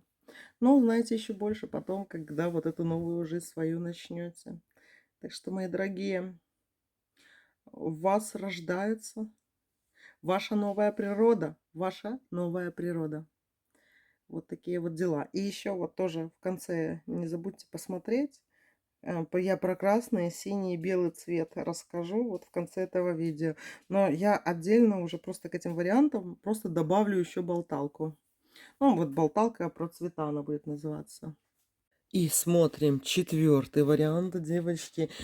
Первых три варианта были тяжеленькие, я вам скажу. Но посмотрим, что у вас по депрессии. Если вы его выбрали сюда свою хандру, свое какое-то внутреннее подавленное настроение, отчаяние, давайте посмотрим.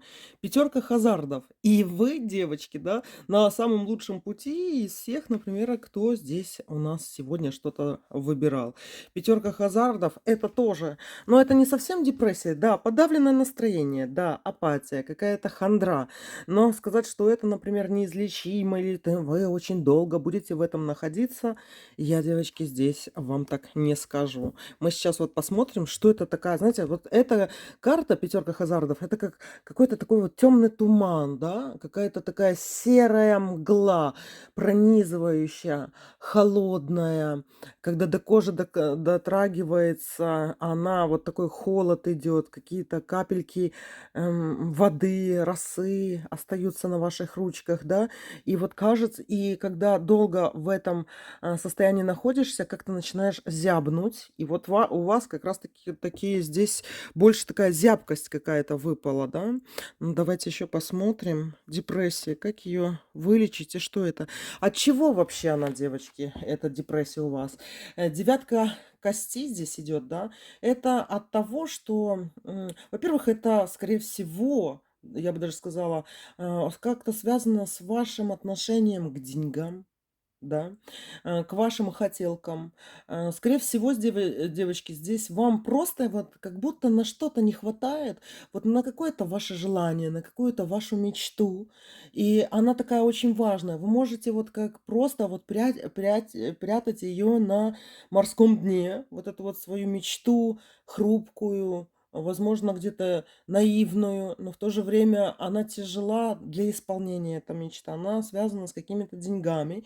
Девятка, все-таки она говорит о том, что это больше, знаете, подходит вот этот расклад к тем, кто, например, продажами занимается, торговлей занимается.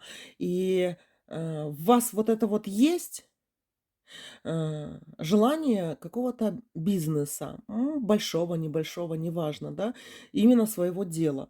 И из-за того, что вы не реализованы именно в своем деле, вот как-то вот и либо шатка не валка, не получается, либо даже где-то вам мешает ваша лень, и вы вот спускаете на тормоза вот это вот кропотливое развитие своего большого либо маленького бизнеса, да. То есть у того же какого-нибудь крутого миллиардера, у него же тоже все начиналось не с миллиардов, правда?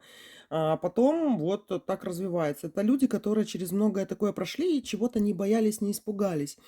А у вас получается, что вы чего-то хотите, это желание в вас внутри так сидит, оно не реализовано, и из-за того, что оно не реализовано, вот эта вот мгла, она подступает к вам со всех сторон.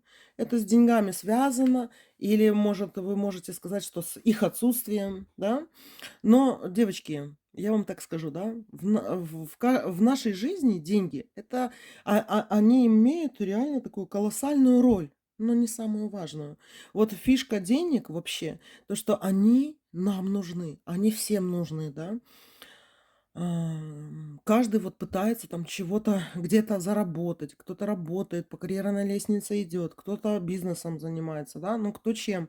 Кто-то, например, сутками там штукатурит стены, кто-то ездит на вахты и все остальное. Люди же тоже без особого желания, например, занимаются какой-то такой работой, но, например, прибыльной. И от этого тоже много когда наступает какая-то депрессия. Или такая вот апатия. Кажется, движешься, движешься, а потом приходят вот эти вот деньги. Обратите внимание, да, когда люди богатые, они, в принципе, вот не кичатся какими-то деньгами своими, да, они не показывают эти деньги. А вот это вот в основном такой вот класс другой людей, которые, они даже не имея денег, показывают, что у них типа все есть. И вот я, например, знаю таких людей лично, которые вот посмотришь, зайдешь там в какие-то соцсети, да, и видишь, мама дорогая, э, там реально такое ощущение, вайб создается такого реально богатого человека, да. Но на самом деле это просто картинки, просто удачные, скажем так, фотографии и всё остальное. И вот, есть такие, которые на дорогих машинах подъезжают куда-то, выходят, идут в какие-то супер там дорогие отели. Вот эти вот, знаете, проходки снимают всякие. Но это не говорит совершенно о том, что это у них есть на самом деле. Понимаете?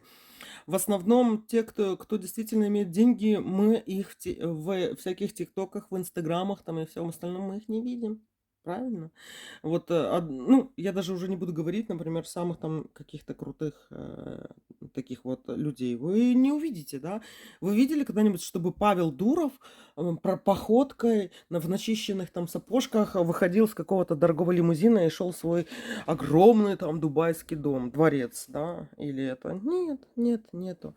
И дело в том, что, я к чему это говорю, да, что вы много переживаете, действительно, много переживаете от того, что вам на какие-то ваши хотелки не хватает денег. И чувство у вас наступает, вы ищете ответ на это все, и вы упираетесь в то, что вы никого других не вините. Причем вы не вините других людей, что они там хреновые какие-то, и что вам там денежки они не сыпят, как на свадьбе, пока вы танцуете, да, скажем так, какой-то медленный танец молодых.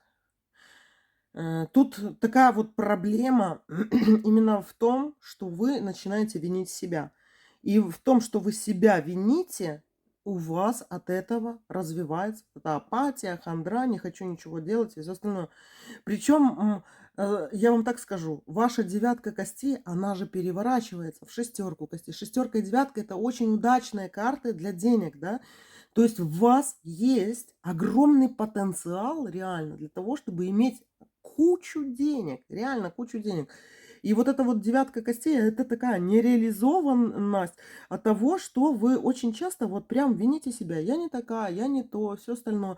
Страхи какие-то: "А я не буду это делать, я, боюсь этого делать". У меня есть такая девочка одна, ну, реально, она очень молоденькая и очень красивенькая, да. Она пробовала вести свой "Тикток". И, короче, знаете что? Ее это близкое окружение писало ей гадости. Ее бы и она, это, короче, вышла, поплакала и перестала вести "Тикток". Хотя у нее настолько, вот знаете, задел такой большой. Она очень много что умеет руками делать, какие-то, ну, короче, красоту какую-то умеет делать руками. И она может и много чего снимать. Внешность у нее просто потрясающая такая, знаете, харизма и все. Молодая девочка. Загнобили их, понимаете, загнобили хейтеры. А причем эти хейтеры даже не кто-то непонятный там, да, а вот свои же, свои же. А у вас получается, что вы есть люди, которые винят других, а я сама королева-красавица, да, а у вас немного другое. Вы ищете в себе вот эти вот недочеты, накладываете на себя вот эти критические какие-то оценочные суждения про вас где-то скажут: "Ай, какая-то она не очень", да, и вы думаете, что действительно эти люди сказали правду, и вы не очень. Понимаете? И из-за того, что вы сами себя тормозите, сами тормозите, сбычу своих мечт. И вот эта вот пятерка хазардов — это вот такой вот туман, но он рассеивается. Главное вот просто, знаете, включить в глазах такие, знаете, фонари-лазеры, которые сквозь туман и идут. Ну, давайте еще посмотрим, что такое депрессия. Дьявол, четверка кубков, тройка хазардов. Я вам скажу так: есть какое-то возле вас пустующее место, для, человека любимого, для человека, который будет вам говорить: "Ты молодец, ты хорошая, ты красавица". Вам нужно вот это вот, плечо поддержки. Причем, смотрите, четверка кубков, тройка хазардов — это говорит о том, что отсутствует, вот этот, человек, который вас вот так вот поддерживает, понимаете? Но выпала карта дьявола. Дело в том, что тут многое зависит от вашего такого желания. Допустить этого человека к себе или не допустить. И у вас есть такая склонность вот, к себе больше подпускать всякое понимаете, на то место, которое создано для человека, который должен вас поддерживать, должен вас любить, холить и лелеять, понимаете? А вы на это место запускаете какую-то челядь, какое-то обращайте внимание на то, что не нужно обращать внимание. Вам надо поддерживающий человек. А их, девочки, я вам так скажу, где их искать? Вот взял там и нашелся этот человек. Нет, мои дорогие, это все делается, смотрите, есть большие эгрегоры, а есть маленькие эгрегоры. И вы, имея свое окружение, вот хотите или не хотите, своим позволением формируете вокруг себя один эгрегор, мини-эгрегор, вот вашу звездочку, да, скажем так, пионерскую звездочку, в которой участвуют вот ваши какие-то близкие или не близкие люди. Кто? Подруги, там, мужья, парни и там не знаю, кто еще. Вот, например, с кем вы много общаетесь. И вот смотрите, вы окружите себя вот этими близким кругом именно те люди, которые вас поддерживают. Следующий круг пошли, вот эти уже знакомые, там, дальние подруги и все остальное. Оставляйте только тех, которые всегда вас одобрят, да, одобрение какое-то будет.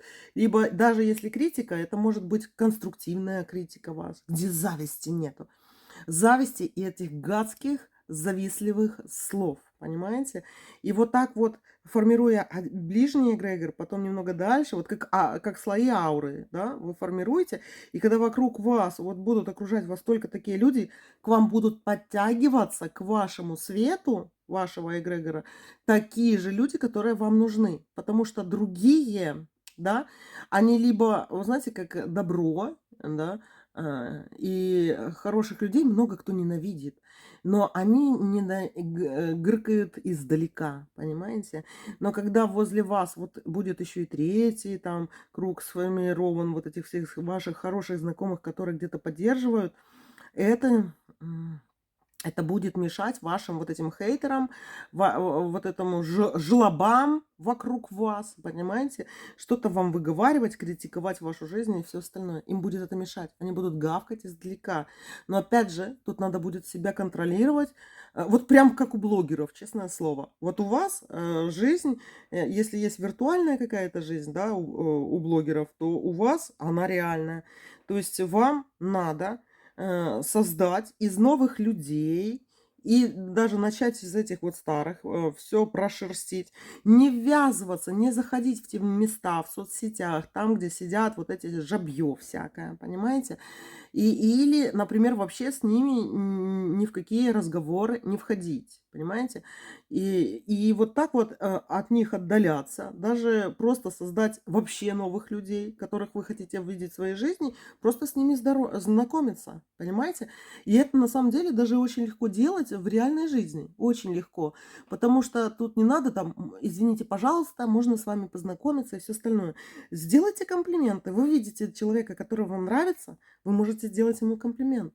Женщина, мужчине, неважно. Просто такой вот левый комплимент без того, чтобы на вас подумали, что вы там какая-то больная подошла, да. Например, вы видите, что, например, у женщины красивое реально платье, да. И какого бы возраста ни была эта женщина, да, вы можете сказать. Вы даже вот про себя проговариваете или просто вот идете по улице, не надо там на кого-то там, знаете, говорит, ой, вот это хреновое, все остальное. Вы вот идете по улице, вы смотрите, а вот у этого мужчины потрясающе красивый галстук. А у этого это вот в сандаликах свежие носочки, какие-нибудь белые, да, и он как-то... Вот не ищите вот это «г» в людях, да, а сами проецируете это. Потом даже говорите людям, и вы увидите, да, насколько зажигается свет между вами и другими людьми, когда даже вы проецируете добро, комплименты в этот мир, понимаете? И вам это надо сделать, потому что тут засела такая вот какая-то, не то что неуверенность в себе, да, я не буду тут говорить про неуверенность в себе. Тут как будто вы ищете ответы, будучи сильным человеком, и ищете в себе вот эти вот изъяны, понимаете, для чего непонятно. Дело в том, что у вас не хватает того человека, который бы вас одобрял, и которому вы спокойно могли говорить, потому что вам есть о чем сказать, вам что есть этому миру показать, у вас все есть. Осталось только открыть эту коробочку, и эту коробочку должен открыть добрый, хороший, нормальный человек, а не рандомные какие-то, знаете, жлобихи или жлобы. Вот и все. Давайте еще посмотрим. Ваша депрессия, как она быстро пройдет? Семерка хазардов, страх. Семерка мечей. Страх вот неодобрение какого-то идет. Страх того, что вас не будут поддерживать. Вот у вас самый главный страх, который связан с вашей апатией, депрессией. Страх быть непринятым. Это, знаете, как будто вот на сцену вы боитесь видеть, потому что на вас там будут оценочно смотреть. Да, будут смотреть оценочно. Но дело в том, что кроме вот этого страха, вот этой вот какой-то апатии, хандры, э, короче, кроме этого страха ничего нету такого, за что люди могут вас ненавидеть, понимаете? Они могут, из зависти вас ненавидеть, и не более того. И давайте, знаете что, я доложу сейчас карты, и мы посмотрим вот прямо дно. Самое дно вот этого расклада, и посмотрим, что вообще стоит в самом таком начале, в глубинах. Почему депрессия? Почему депрессия? Смотрите, девочки, что выпало, да? Немного наклоню.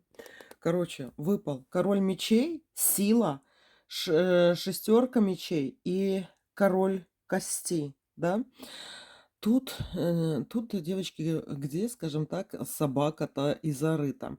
Вот то, что я вам про деньги говорила, да, от какой-то такой нереализованности. В вас внутри у вас такой вот характер, и характер, смотрите, девочки, показывает через сила, это сила вот характера, да, что в начале.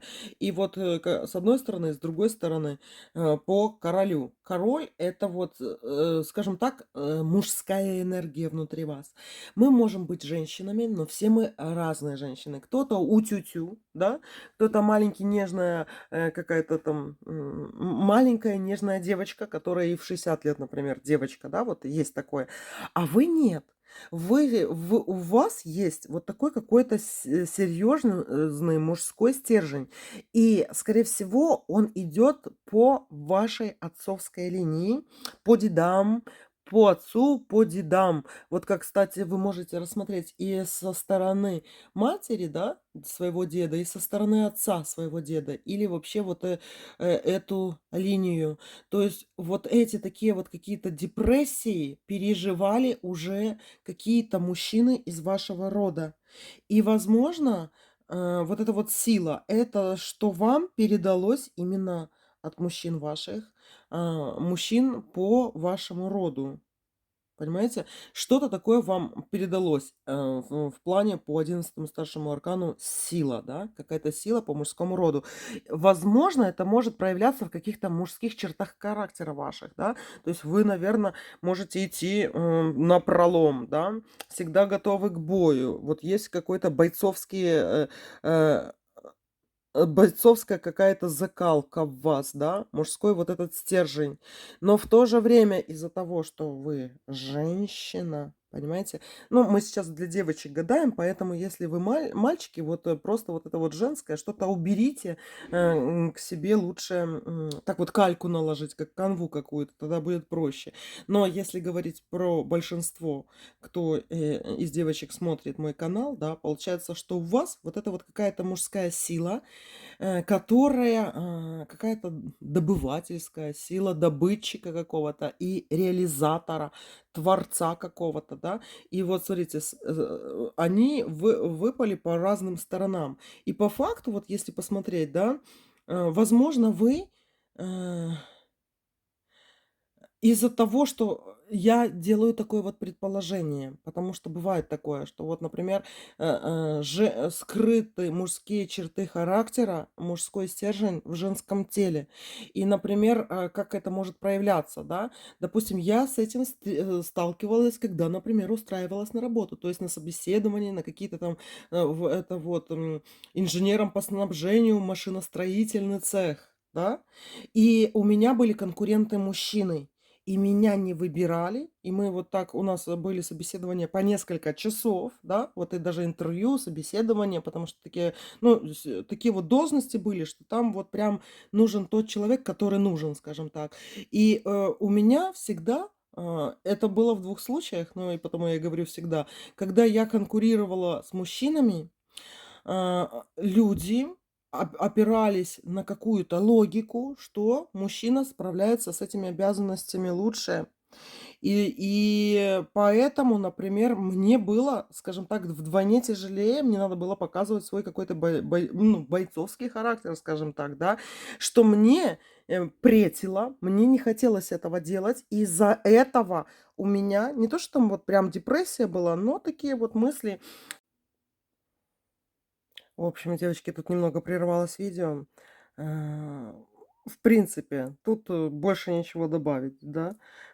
Просто запомните, что у вас внутри есть такой все время какой-то внутренний выбор по поводу того, кем вам быть?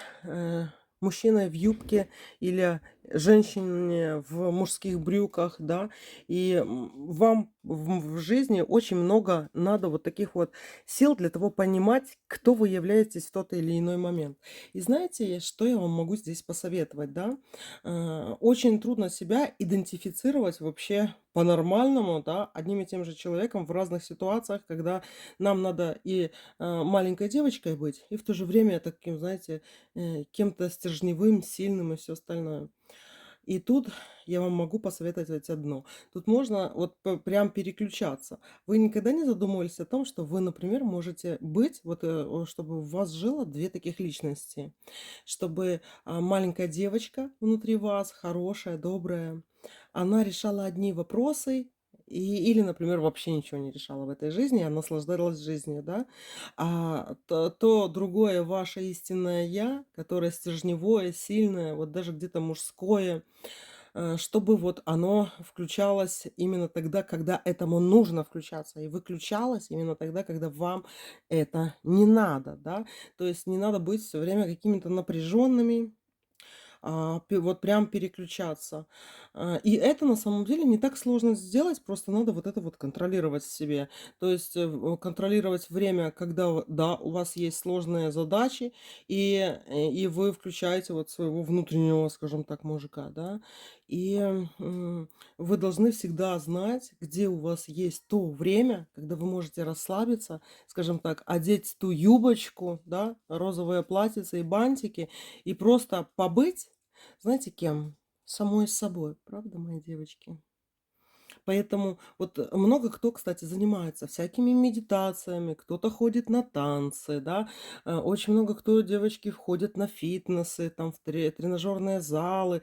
И не то, что для того, чтобы мышцы качать, а для того, чтобы вот прям для себя вот эту вот вибрацию физическую, активность в себе какую-то такую поддерживать. Вот мне кажется, что лучше всего, например, какие-то танцы. Даже можно никуда не ходить. Включили дома музыку или наушники, или как вот вам приятнее, удобнее, да, и взяли перед зеркалом. Представьте, что вы там певица, актриса, или, например, известная, например, танцовщица, и просто для себя вот так вот танцуйте, танцуйте, танцуйте. Вот вибрация танца, она на самом деле даже помогает, вот, например, прийти телу в свою норму, похудеть, к примеру, точеную фигурку какую-то иметь. Так что вот вам надо все-таки реально контролировать в себе вот этого внутреннего мужика и вот эту свою маленькую девочку, потому что не переключаясь вовремя, когда надо и когда не надо, вот для того, чтобы получала удовольствие ваша маленькая девочка, работала, решала какие-то вопросы, вот это вот мужская я в вас, да, потому что от этого никуда не денешься, это раз, а во-вторых, это сила у вас. Сила, и дар вот этого какого-то внутреннего перевоплощения, которое на самом деле можно использовать и научиться, вот так вот жить, как бы, скажем так, даже двумя жизнями. То же самое, что, например, для кого-то вы Аллочка, да, для кого-то Алла а для кого-то еще кто-то, да. И вот, если вы будете подстраивать себя под вот, нужное, да, в то время и в то место, э, кем вы из двух своих ипостасей можете быть. Вам станет комфортно, потому что иногда девочка должна решать очень трудные вопросы, или ваш вот этот внутренний стержневой я, да, мужского вашего рода, приходится, например, делать какие-то женские дела, которые тоже вот этому вашему внутреннему я в тот же определенный какой-то момент не нравится. Вот такие вот дела. И вообще хочется мне вас поддержать. Вообще вот эти вот депрессии, панические атаки, да, очень серьезные всякие стрессы. Сейчас этого на самом деле настолько много. Вот максимальное количество того, что вот мы переживаем, да, сейчас какое-то, на самом деле трудное время. И нету, я не могу сказать вот в страну, где не трудно сейчас, да. Просто вот наше развитие, вот именно человечество, оно подошло вот именно к этому какому-то много очень какой-то информации, появились эти, появился этот искусственный интеллект, чтобы за нас что-то решать, да, или помогать нам. Хорошо это или плохо?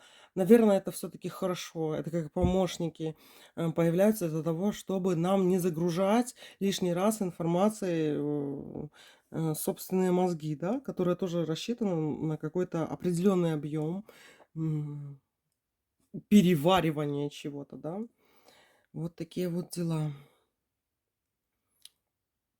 Все, мои дорогие, я вас очень люблю, ценю. Вы самые лучшие. Да, такое бывает, что мы попадаем в эти ситуации, да, в депрессники и все остальное. И мы должны друг друга поддерживать и с этого всего вместе как-то вот вылазить, да, потому что зла всякого всякого в мире и так вот предостаточно, да. Вот держась, как говорится, нашим таким вот сообществом ведьмовским, магическим, да, да карты те же Таро, как мы читаем, это мы разговариваем на одном с вами таком вот языке, понимаете? И это реально дорогого стоит, оно поддерживает.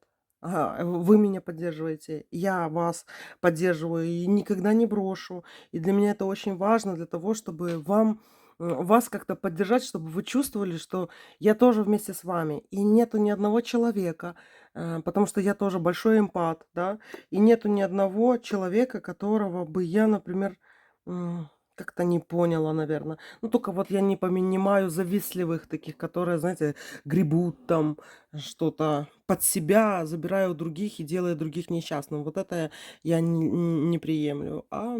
Любую боль, любое страдание какое-то, да, всегда можно хотя бы добрым словом человека поддержать. Поэтому даже если вам где-то тяжело, есть такое, знаете, ну, не знаю, правило или неправило, что есть, когда тебе тяжело, находится еще другой человек, которому еще тяжелее.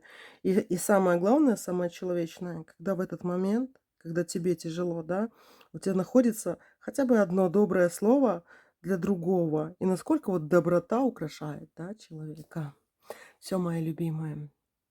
Пусть у вас все будет хорошо, выздоравливаете, вот не болейте.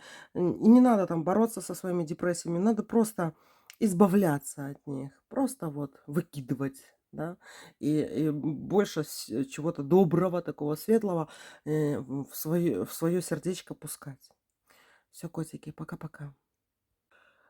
Ну, а это, девочки, в дополнение, я для вас рассказываю про цвета, которыми вы можете воспользоваться для того, чтобы с себя сгонять вот эти психические какие-то болезни. И мы сейчас разберем вот именно три важных цвета, да. Может, еще можно сюда и, конечно, зеленый добавить.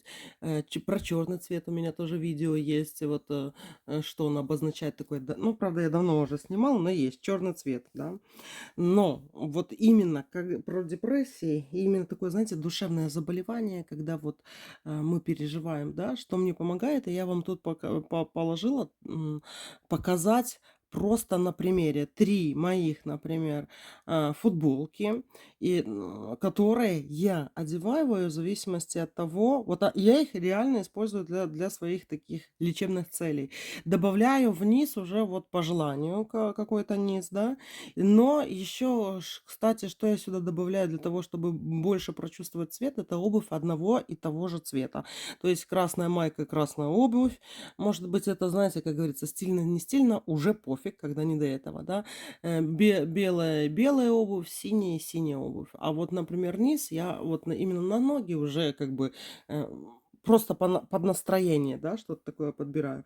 Так вот, девочки, рассказываю, да, как вообще даже по цвету, какой вы вот выберете для того, чтобы вот в какой-то в депрессии поносить цвет, для того, чтобы ощутить вот даже именно от чего у вас эта депрессия, да, как цвета на вас влияют. А цвета, ого-го, как влияют, да, на наше состояние. Так это прям как солнце есть, солнца нету, да. При солнце вырабатывается витамин D3, а когда солнца нету, скажем так, этого D3 нету, и, соответственно, какие-то там сбои в организме идут. Так вот, давайте начнем с красного цвета, девочки. Вот у меня даже написано Note to self, relax, да. Просто тут написано отметь для себя, ну, типа, запиши себе. Релаксируй, запиши себе, релаксируй. Красный цвет. Вот просто для того, чтобы понять, чтобы вы поняли, вот какой красный, да, типа, чем ярче, тем лучше, вырви глаз. И есть такие оранжевые оттенки красного, есть такие более холодные оттенки красного. То есть вы можете вот даже выбрать какую-то, вам может она не идти, неважно, да, кому-то холодные оттенки, кому-то светлые, короче, разные идут, и вы можете считать, что красный цвет вам не подходит, да, но я вам серьезно говорю, у нас в жизни все такое разное бывает, и для лечения, да, у меня даже есть такой вот аппарат, я бы даже сказала, специальный, разработанный учеными, ну, правда, уже давно разработанный специально для лечения цветом. То есть включаешь там определенный спектр, там есть спектральный цвет именно, и им можно очень хорошо лечить. И прикольная, кстати, штука. Ну, есть такие аппараты, да. Правда, не везде продаются. Ну ладно. Насчет красного цвета, девочки. Вот именно красный возьмем. Давайте я сюда вот вам побольше так вот положу красный цвет, чтобы вот он у вас, как говорится, в глаз ударял. Так вот, насчет красного цвета. Во-первых, мы все знаем, что он часто ассоциируется, да, с чем? Огонь, любовь, страсть, жизнь, живость какая-то, да. Вообще этот цвет, он помогает что делать? Преодолевать какие-то трудности в жизни, ставить и достигать каких-то целей. Он подсознательно вызывает в нас чувство ответственности, решимости и, что самое главное, принятия себя. Вот вы как только наденете на себя вот красное, да, он как будто к чему-то обязывает этот цвет. И фишка в том, к чему он обязывает, да. То есть вы оденете, и вы вот как себя облачите в красный цвет, так вы и облачите в свои мысли, да, вот свое вот это внутреннее какое-то состояние в этот красный цвет. И даже когда вы в зеркало будете смотреть, но неважно. Дело в том, что на этот красный цвет на вас будут смотреть и другие люди. И этот красный цвет, он, вы знаете, как черный цвет пропускает и берет на себя, например, солнечный свет, там быстрее нагревается, белый медленнее нагревается, да, знаете такой эффект. И еще, кстати, есть такое, например, может быть, вы замечали, есть такие экспериментальные крыши на сельскохозяйственных каких-то э, учреждениях, там, домах, да, и может быть, вы видели, да, крыша, которая состоит из двух частей, там такой вот пластик или это органическое стекло, или как оно называется. Короче, синяя полоска белого, полоска синего, полоска белого, полоска синего, полоска белого, как у моряка. А знаете, почему даже вот у моряков так, да? Это не то, что там белый, то цвет делает это. Просто белый, типа, не даже не важно, что вот они обозначают. Важно то, что вот синий и белый цвет, есть воздушные массы, которые создаются под крышей. Знаете, как под крышей вот все на чердаке всегда так горячо, горячий воздух идет вверх, да. И дело в том, что вот эти вот сине-белые крыши, там, где синий цвет переходит в белый, там создается разность давления воздуха нагретого, и он начинает ходить. То есть для того, чтобы обеспечить ветер, да, чтобы под крышей ходил ветер и хорошая циркуляция воздуха была, делают разных цветов полосками крыши для того, чтобы вот гонять там воздух. И то же самое одно относится к нашей одежде, которую мы с вами одеваем, да, то есть, например, вам в черную панаму напечет больше, чем напечет в белую, да, в белой одежде прохладнее, чем в черной. Так ли это? Да, потому что черный цвет что делает? Он поглощает определенный спектр цветов, особенно, да, там какое-то белое, желтое излучение. Но красный цвет, девочки, если уже в физику какую-то не вдаваться, но, по-моему, мы с вами тоже где-то разбирали, а вы еще, кстати, можете даже в интернете почитать, даже вот интересно, да, про сам красный цвет. Есть инфракрасный и есть просто красный, красный, который мы видим зрением, и инфракрасный, который мы не видим, как фиолетовый и ультрафиолетовый, да. То есть ультрафиолет, мы все об этом знаем, но никто его не видит. А фиолетовый цвет мы видим тогда, тогда как волны вот этих цветов, они похожи, да, очень похожи, и что-то мы видим, что-то нет. Так вот, когда мы надеваем с вами красную одежду или какого-то определенного цвета одежду, это не то, что под наше настроение, но это еще и интуитивно мы на себя что-то такое вот одеваем. И обратите внимание, что сразу, вот, например, по людям, где-то мы можем увидеть, да, вот оценивая людей, проходящих по улице, или там кто-то как-то где-то оделся, да, какое у него настроение, да. Или, например, как люди хотят пойти, они хотят вырядиться, да, или красиво одеться. А красиво для многих обозначает ярко, да, чтобы глаз других людей тоже, скажем так, радовать, да. А черный для того, чтобы скрыться и чтобы на нас где-то не обращали внимания. Согласитесь, да? Обратите внимание, что, например, в католицизме кардиналы красные там свои наряды носят, да, красная королевская мантия была, да, или, например, та же какая-нибудь женщина, одевая красное претензионное какое-то платье, и как на нее обращают внимание. И в то же все время на людей в красном ни хрена плохого не говорят. Понимаете? И даже если и хочется где-то кого-то, как говорится, знаете, облаять, скажем так, да, бывает, ой, там разоделась, всё такое. С красным цветом это очень тяжело делать. И у людей не поворачивается язык, а глаз останавливается, да, и глаз этот тяжело оторвать. Но и говорить про людей в красном тоже тяжело. Даже если вы найдете, увидите смешно одетого человека в красном, вы обратите внимание, что вам будет трудно сказать, например, про себя или своему какому-нибудь, ну, рядом идущему человеку какую-то вот гадость, да, про того человека в красном. Будет сложнее намного, чем, например, человека, одетого в другие одежды. Например, на салатовый, розовый цвет, вот эти неоновые такие цвета, да, проще что-то сказать. Поэтому панков, например, не очень там любят и обычно там тыкают пальцем, о, смотри, смотри, да. Ну, согласитесь, есть такое, да, и там проще. А вот на человека в красном нет. Человек в красном еще их боятся. А почему? Потому что подсознательно, это же цвет еще такой активности, да, и люди, которые не в красном, для них это такой момент. Осторожно, здесь может быть опасно, да. Так что красный свет. Если вам не хватает сил, вот у вас апатия, хандра, и вам лень вообще-то что-то в этой жизни делать, да, я вам скажу так, просто носите красный цвет. И можете дальше лежать. Можете дальше лежать на диване, но в красной, как говорится, в трусах, красной майке. Или, ну, короче, как-нибудь, да. И вы увидите разницу, что вам уже будет неуютно лежать в апатийном этом э, х- в хандре этой лежать и смотреть, короче, себя как-то жалеть. Не будете, девочки. Оно реально меняет, да, потому что и вы к себе даже будете по-другому относиться, потому что вы будете чувствовать этот красный цвет. Реально он чувствуется. Понимаете? И другие люди тоже будут это чувствовать на вас. И вот, например, те, которые плохо к вам относятся, они заткнут свои рты, понимаете? Потому что на красный цвет тяжело что-то говорить. Только вот эти вот психбольные где-то могут, знаете, что-то вякнуть.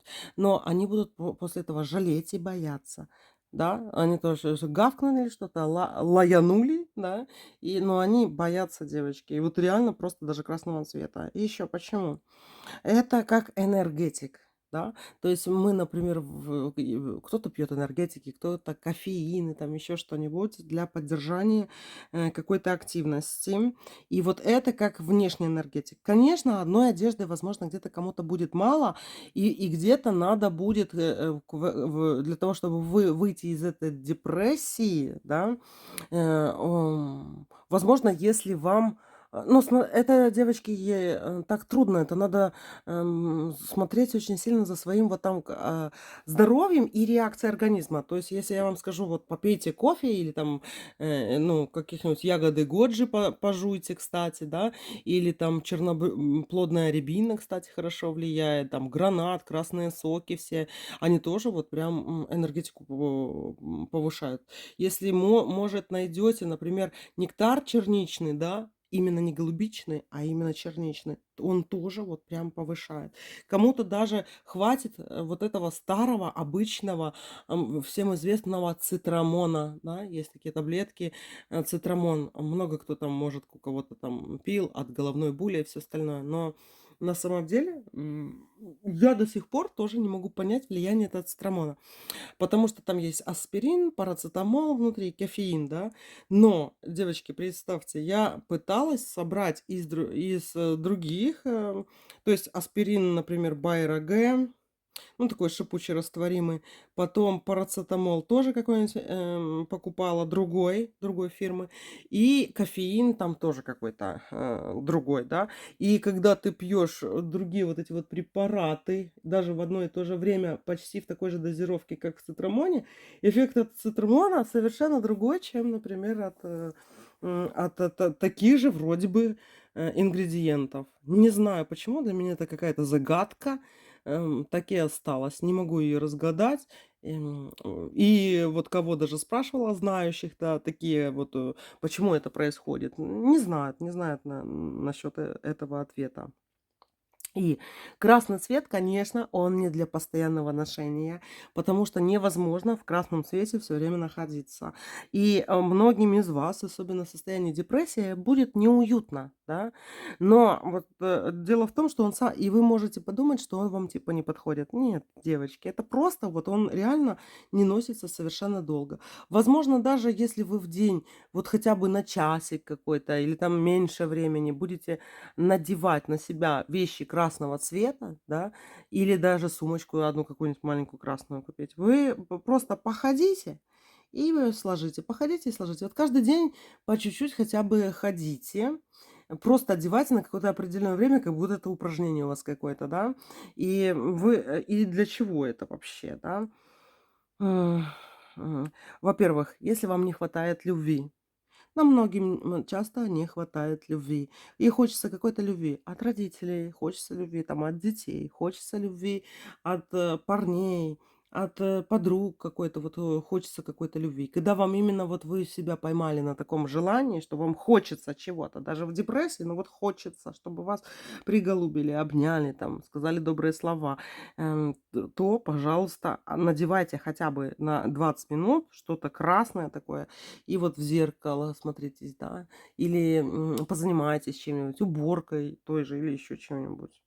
Для чего еще хорош красный цвет? Если у вас есть какие-то заболевания крови, да, не то, что кровь, потому что алого цвета и потому красный цвет. Нет, все из-за вот этого спектральных волн, которые в этом красном цвете, скажем так, излучаются, да. Для крови очень, девочки, хорошо. То есть, если у вас проблемы еще с кровью, она какая-то тягучая, скажем так. Сейчас очень много мы пережили этот коронавирус. Кстати, я, девочки, не болела, да. Все ждала, ну, когда же я заболею. Возле меня болели, и, ну, я не болела. Ну, не знаю почему, с чем это связано, но, короче, он меня вообще не взял. Ну, я не хвастаюсь, но просто вот какая-то такая, знаете, констатация какая-то факта. М, вот и все.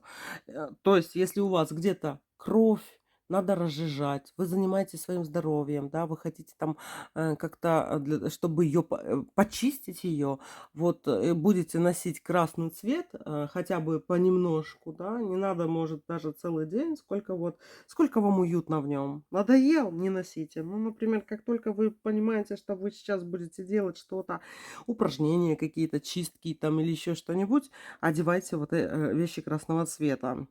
Еще, знаете, для чего хорош красный цвет? Для ног. Красные носки, девочки, тоже творят чудеса. Или, например, если вам где-то болят ноги, тоже вот это вот что-нибудь красное, да, или красное на ноги. И тоже вот периодически так носить. Дальше, красный цвет, я думаю, для многих не секрет. Может, вы помните, есть такие вот всякие заболевания, которые неясной этимологии называются. И очень часто это заболевание называется рожа. Говорят, что рожа — это у нас что? Стрептококковое заболевание, и обычно оно часто на голени, да, или на голенях. И это очень яркое какое-то красное пятно, резко ограниченное, да, и много всяких проблем. Ну, типа считается, что это бактериальное. Но вот как лечить, кажется, стрептокок, да, у нас есть стрептоцит, в конце концов, антибиотики для того, чтобы с бактериальными инфекциями, особенно стрептококковыми, стафилококковыми, бороться, да. Но что-то, как говорится, не так, да. И от рожи люди часто погибают. Очень часто в пожилом возрасте рожа идет. И знаете, у кого, кто занимается магией и неправильной. Точнее, там где-то был какой-то вот такой вот умысел кому-то навредить и все остальное. И иногда вот так вот чахнет обратку, и это проявляется в виде рожи. Но хотя у детей, у взрослых, не только у пожилых это встречается, и это тоже зачастую связано с магией, и рожу лечат красным цветом. То есть те же бактерии, стрептококки, они боятся именно вот этого красного цвета. И непонятно почему, но это все работает, да. Эм, Если у вас какие-то непонятные состояния, то есть вы что-то чувствуете, вроде нет. Вроде бы, знаете, какой-то может быть страх, какое-то такое время, как будто часы все время тикают в голове, да, что-то такое неуместное, не ваше, когда вы чувствуете что-то не ваше, просто вот тоже поносите красный цвет и посмотрите, проходит у вас это состояние или нет. Красный цвет еще помогает реально вот просто от магии. Дело в том, что когда вы в красном цвете, то даже если вдруг в этот момент, да, или вообще на вас что-то накладывали, какие-то проклятия, там, сглазы, порчи, все остальное, этот красный цвет это убирает. И еще, девочки, есть один такой вот мини-ритуальчик, который я вам скажу. Вот если вы нашли в себе то, что я вам здесь немного описала, вот эти вот заболевания крови, ноги вам болят, да, даже если у кого-то вдруг, не дай бог, рожа, какие-то непонятные состояния, даже сюда можно включить какие-то навязчивые сонные параличи, навязчивые, да, когда не один раз они появляются. Короче, и вы можете поносить красный цвет. И знаете, он по-особому носится. Есть такой один, ну не ритуал, но такое. Короче, когда человек спит, ну точнее перед сном он надевает красную обувь, вот просто красную обувь какую-то, да, и в этой обуви спит. Есть такое. Ну, мы не будем прям вдаваться в подробности, потому что я вам немного другое посоветую. И вот вы относите красную одежду, да, вот когда вам плохо, относите. И потом, сейчас одежда, да, она не стоит дорого. Только вот в секонд-хенде не покупайте, желательно, чтобы это было новое, чтобы этой чужой энергетики на вас не было, да. Потому что все-таки от секонд-хенда эта энергия переходит. Поэтому желательно, чтобы это были только ваши вещи. И вот, смотрите, там поносили, повисело. И потом, как в один какой-нибудь прекрасный момент, допустим, вы чувствуете, что на вас какая-то магическая атака, к примеру, да, поносите вот этот красный цвет на себе подольше, насколько это возможно, да, красную эту майку. И потом, когда вдруг вы, когда носите, вспотеете, вот именно надо как-то вспотеть. Кто-то может сам по себе вспотеть, девочки. Если вы вот в красном цвете вспотеете, вдруг, как говорится, не с того и не с сего, или там поработали, но пропотели, и там вот, и вы почувствуете, какой пот. Вот эта вот мокрота на вас, она будет немножко не такая вот, как обычно, потому что под реально красным цветом немного все по-другому. И просто берете, девочки, снимаете это, переодеваетесь, да, и где-то выходите на улицу, там, где вас особо не видно, тем более вот маечку, как говорится, а еще женскую маечку, скомкал и легко сжечь. И именно в огне сжигайте вот эту вот потную свою майку. Поняли? Ну, вот такие вот советы. Единственное, что иногда вот есть такое, что кажется, что красный цвет тебе не подходит, да, даже вот не хочется его носить. Ну, чисто, например, для того, чтобы прочувствовать свои состояния, когда вот плохо, и красный цвет, он помогает понять, вот как-то в нем понимаешь, вот от этого все идет или не от этого. Короче, девочки, попробуйте. Дальше мы про синий цвет с вами поговорим. Вот сейчас положу так вот синий. Тут. Это, девочки, мои волосы. Сейчас уберу. Короче, про синий цвет. Вот я вам положила тут именно такой вот синий, как индиго цвет. Есть голубоватые оттенки, но голубоватый он немножко другой. Такой вот там небесный, голубой. Это немножко другое. Вот именно про синий говорим, такой глубокий цвет. Синий. Если вы любите синий цвет, это вы просто потрясающий эмпат, потому что даже вот почему говорят люди индиго, потому что люди индиго это в первую очередь такие эмпаты. Если вы любите животных, людей, помогаете, или, например, людей не очень, но вот вам эмпатия очень близка, да, вы можете, как понять, вы эмпат или нет? Если вы где-то плакали над фильмом, над переживаниями других людей, но сравнивали это с собой тоже, но не в каком-то там ограниченном, скажем так, количестве. Когда вы можете сопереживать другим людям, вот вы эмпат, да. И вот эмпатом, когда а, у эмпатов снижается энергетика, да, вот прям чувствуешь какой-то упадок сил, то синий цвет, девочки, он восстанавливает энергетику эмпатов. То есть, если вы делитесь энергетикой, именно вот как эмпат, чувствуете много чего, синий цвет вам будет очень в помощь, если вы будете его одевать.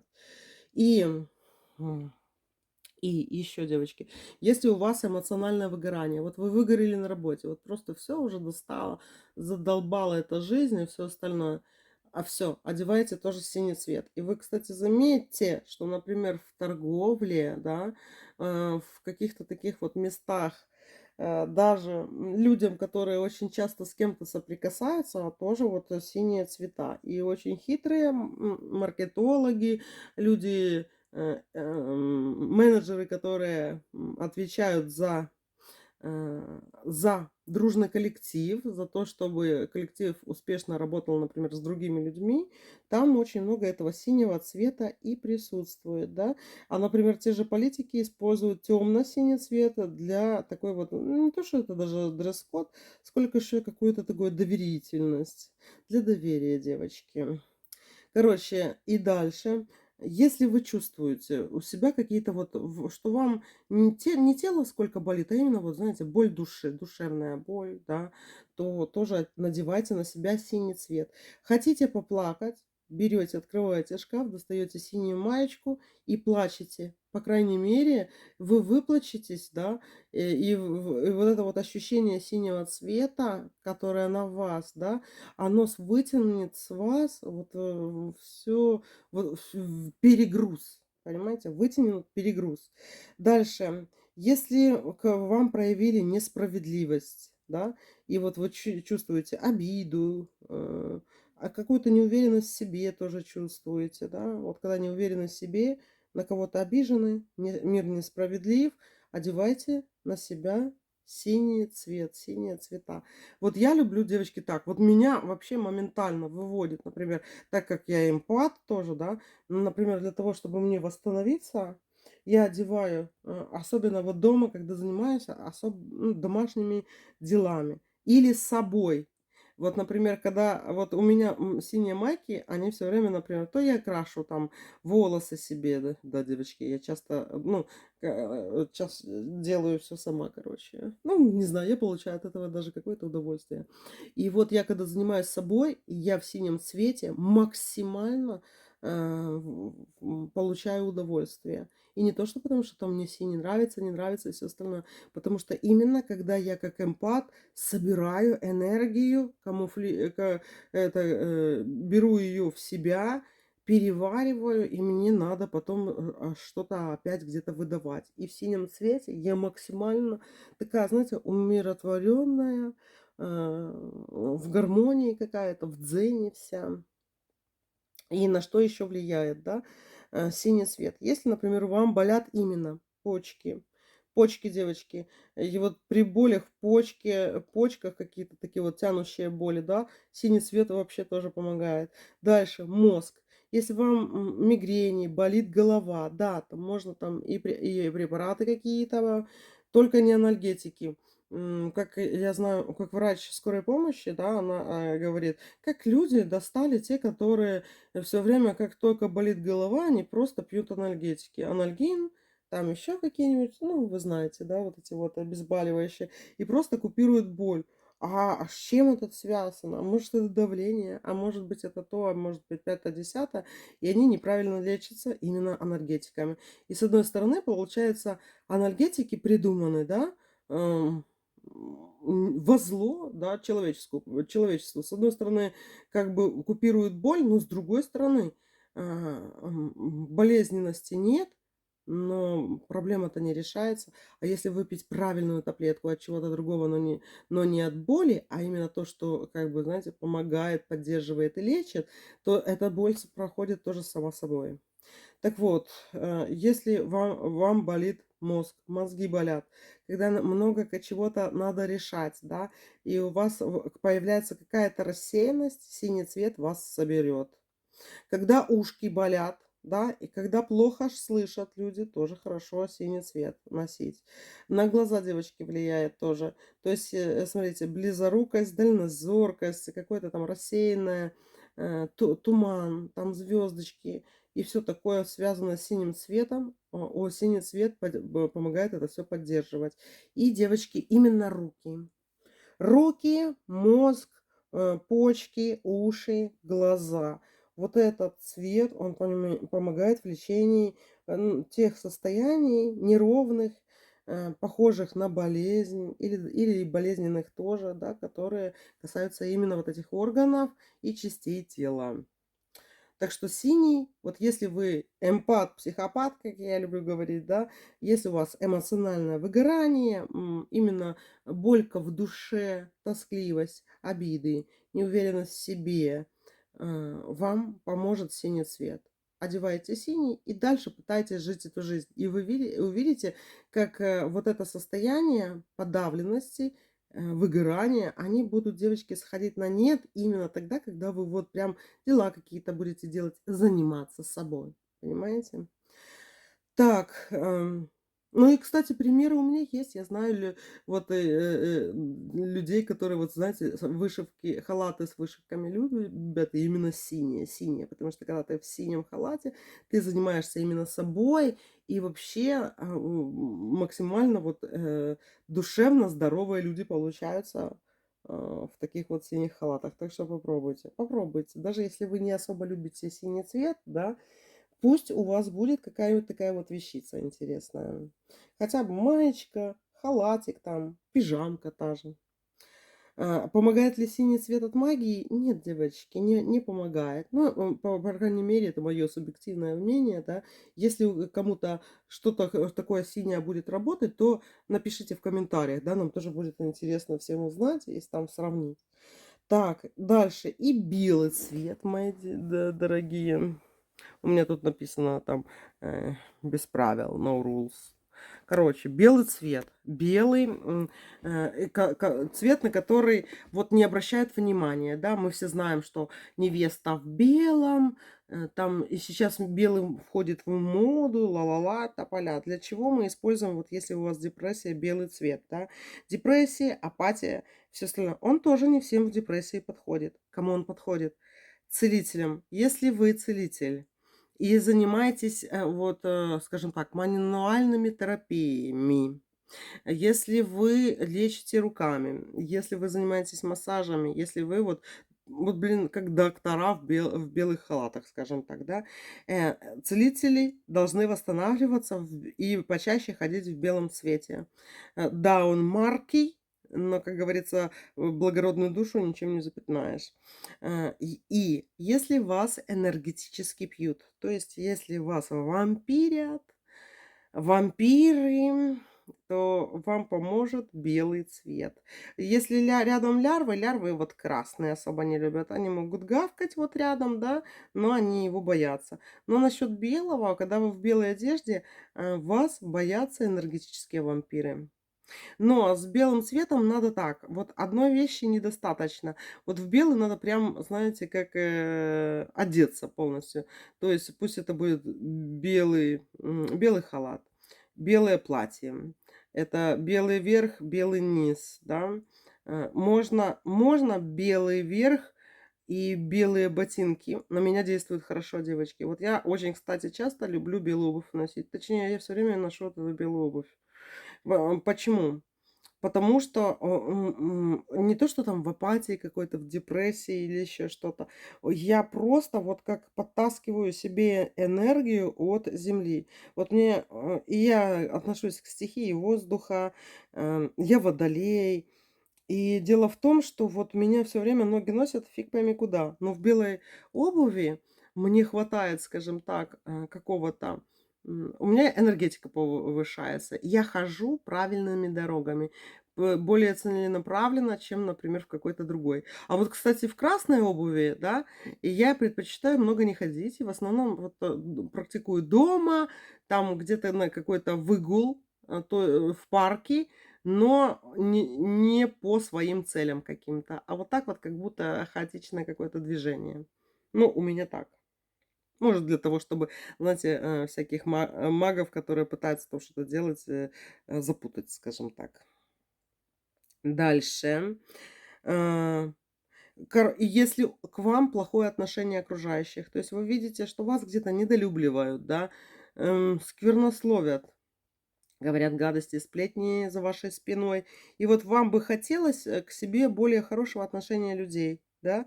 Просто, часто одевайте белый цвет.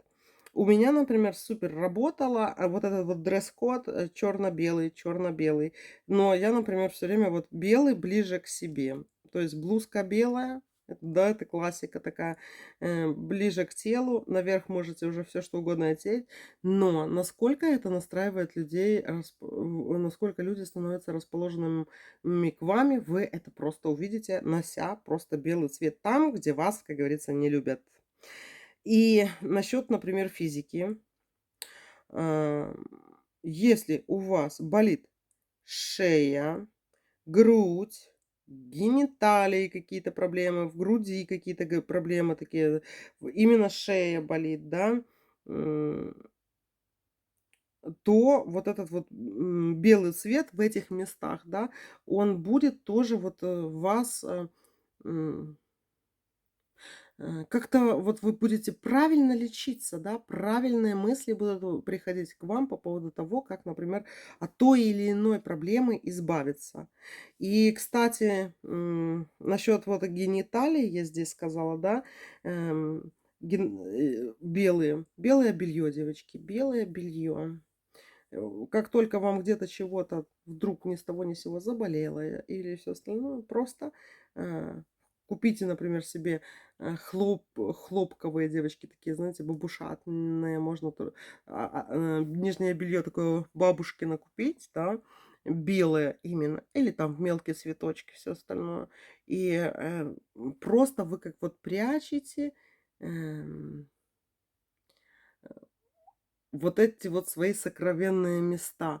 И вот ощущение, вот просто поверьте и проверьте, наденьте когда-нибудь вот белое белье, и посмотрите, насколько уютно чувствуется в этом белье, когда вам хочется вот ам, спасти, скажем так, знаете, пережить какие-то болезни. Может быть, кто-то там лечит какие-то свои заболевания, да, с гениталиями связанные. Вот белое белье круто влияет. Белое круто влияет. Так, что я там еще хотела сказать? Еще про легкие. На легкие, девочки, хорошо влияет. Если какие-то болезни легких есть, да, то белый цвет, белые вот майки тоже очень хорошо влияет на именно легкие. Вот как-то легче дышится намного. Ну и, соответственно, знаете, вот эти вот вибрации определенные от вас исходят. И вот это вот эти вот вещи — это граница вас и окружающего мира. И какая эта граница, зависит от того, атакуют вас, поддерживают вас, да, как на вас светит солнышко, какие люди на вас обращают внимание, там и все остальное. И вот удачные выборы цветов, которые вы используете в одежде, они вообще многое решают. И вот просто смотрите, обращайте, пожалуйста, на это внимание, какие цвета вы носите. Или какие вы вот проснулись утром на работу там или куда и думаете, вот что мне одеть, да. И просто цветовую гамму выберите, да, что вы хотите именно на тело, на туловище, скажем так, одеть, да. И посмотрите почему. Задумайтесь, почему вы выбрали этот цвет. Вот, а знаете, как легко? Еще по цветам ауры тоже можно ориентироваться. То есть вот вы выбрали ни с того ни с сего что-то одеть сегодня, да? А вы возьмите, загуглите. Такой белый цвет ауры, синий цвет ауры, красный цвет ауры, зеленый цвет ауры, там все остальное. И вот и вы даже подчеркнете для себя, откроете много чего интересного, почему вы выбрали тот или иной цвет именно сейчас.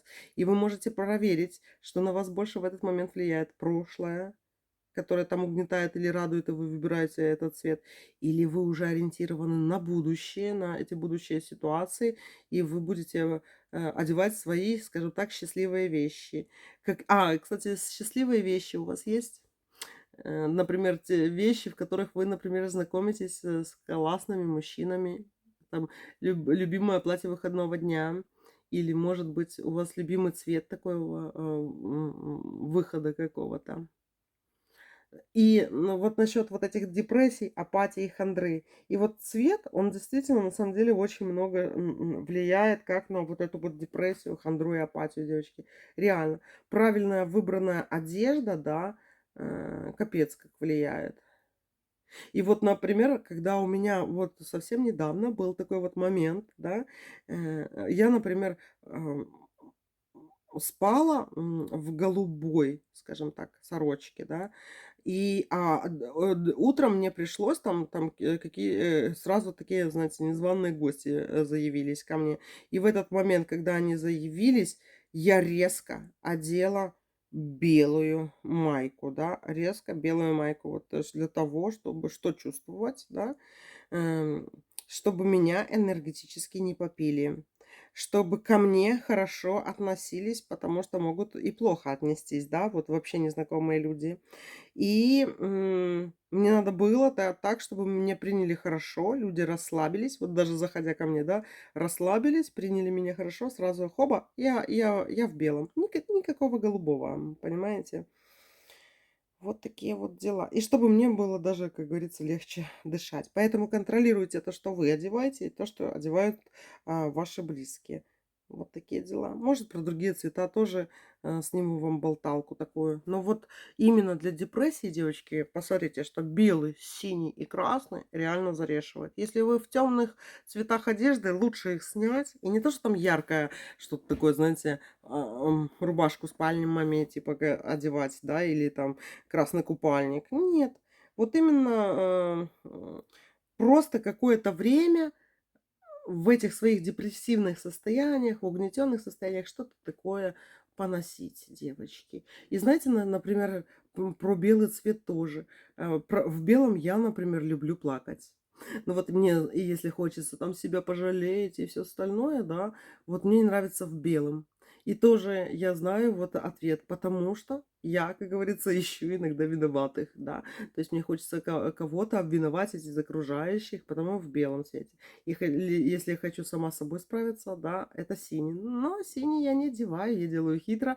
Мне надо вот кого-то повинить, и я это буду делать в белом цвете. Я такая, знаете, белая пушистая, скажем так. Ну, то есть вот такие вот связи есть, и с одной стороны, вроде бы и банальные рассказы про цвета, но с другой стороны, они реально вот так вот работают. Так что не забывайте, девочки, вот если прям сейчас вы в апатии, в плохом настроении, вам плохо, да, посмотрите, какой цвет вам ближе. Вот даже вот сейчас, какой бы вы на себя одели? Красный, белый или синий? Вот именно из этих цветов, исключая, например, другие, там, зеленые, розовенькие, там еще другие. Просто не думайте, фиолетовый там, не думайте про другие, выберите вот эти. Выбрали.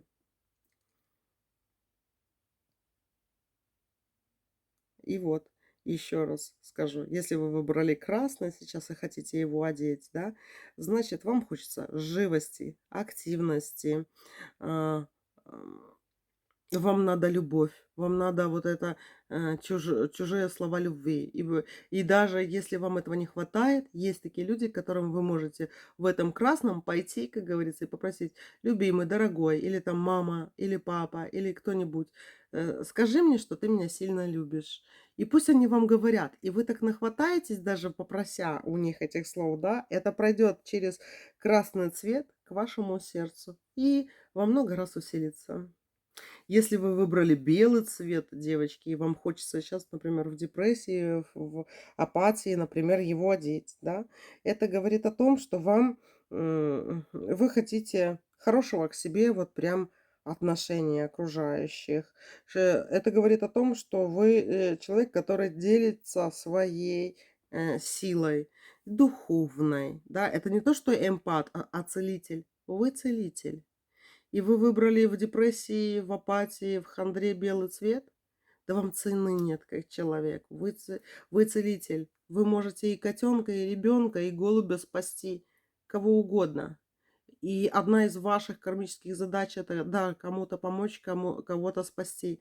Но не тех, кого выбираете вы, а те, которые вот такие вот беззащитные, которым вы захотите помочь, да. А кто выбрал синий цвет, девочки? В хандре, в плохом состоянии, в апатии. Кто синий хочет одеть? Значит, вы эмпат. Значит, вы просто эмоционально где-то выгорели. Вам надо наполниться как кубку, понимаете? Вы такая нежная душа.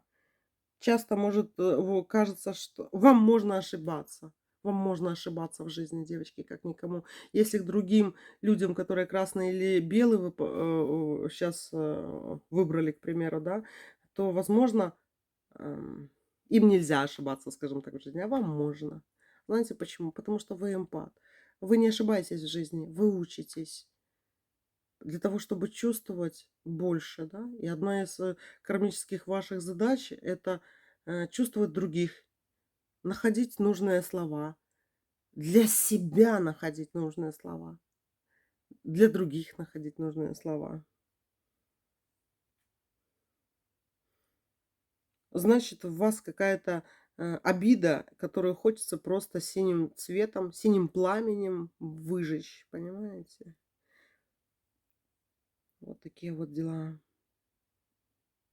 В синем, кстати, если кто-то, например, склонен к алкоголю, в синем не хочется, пить. Так что обратите тоже на это внимание. Вот такие дела. Я, может быть, многого прям не сказала, да, но вот это вот основное для того, чтобы вы просто задумались. Для того, чтобы вы просто, когда будете перебирать шкаф, вспомнили даже вот это вот видео про цвета. Мне хотелось что-то другого, не банального сказать про эти цвета, хотя на самом деле вот просто про ауры, если знать про цвета, то все становится на свои места. Хотелось вот просто, знаете, еще больше что-то добавить. Поэтому, когда открываете шкаф и выбираете какую-то конкретную вещь в каком-то определенном цвете, загуглите, что за цвет этой ауры. И вам прям, как знаете, как какой-то прогноз ваш личный, эм, этот цвет расскажет. Уже давно-давно человечество все придумало. Так что нечего тут, скажем так, что-то новое говорить. Все, мои дорогие, я вас люблю, целую, обнимаю. Не болейте. И пусть ваши сердечки не болят. Самые лучшие сердечки на свете. Пока-пока.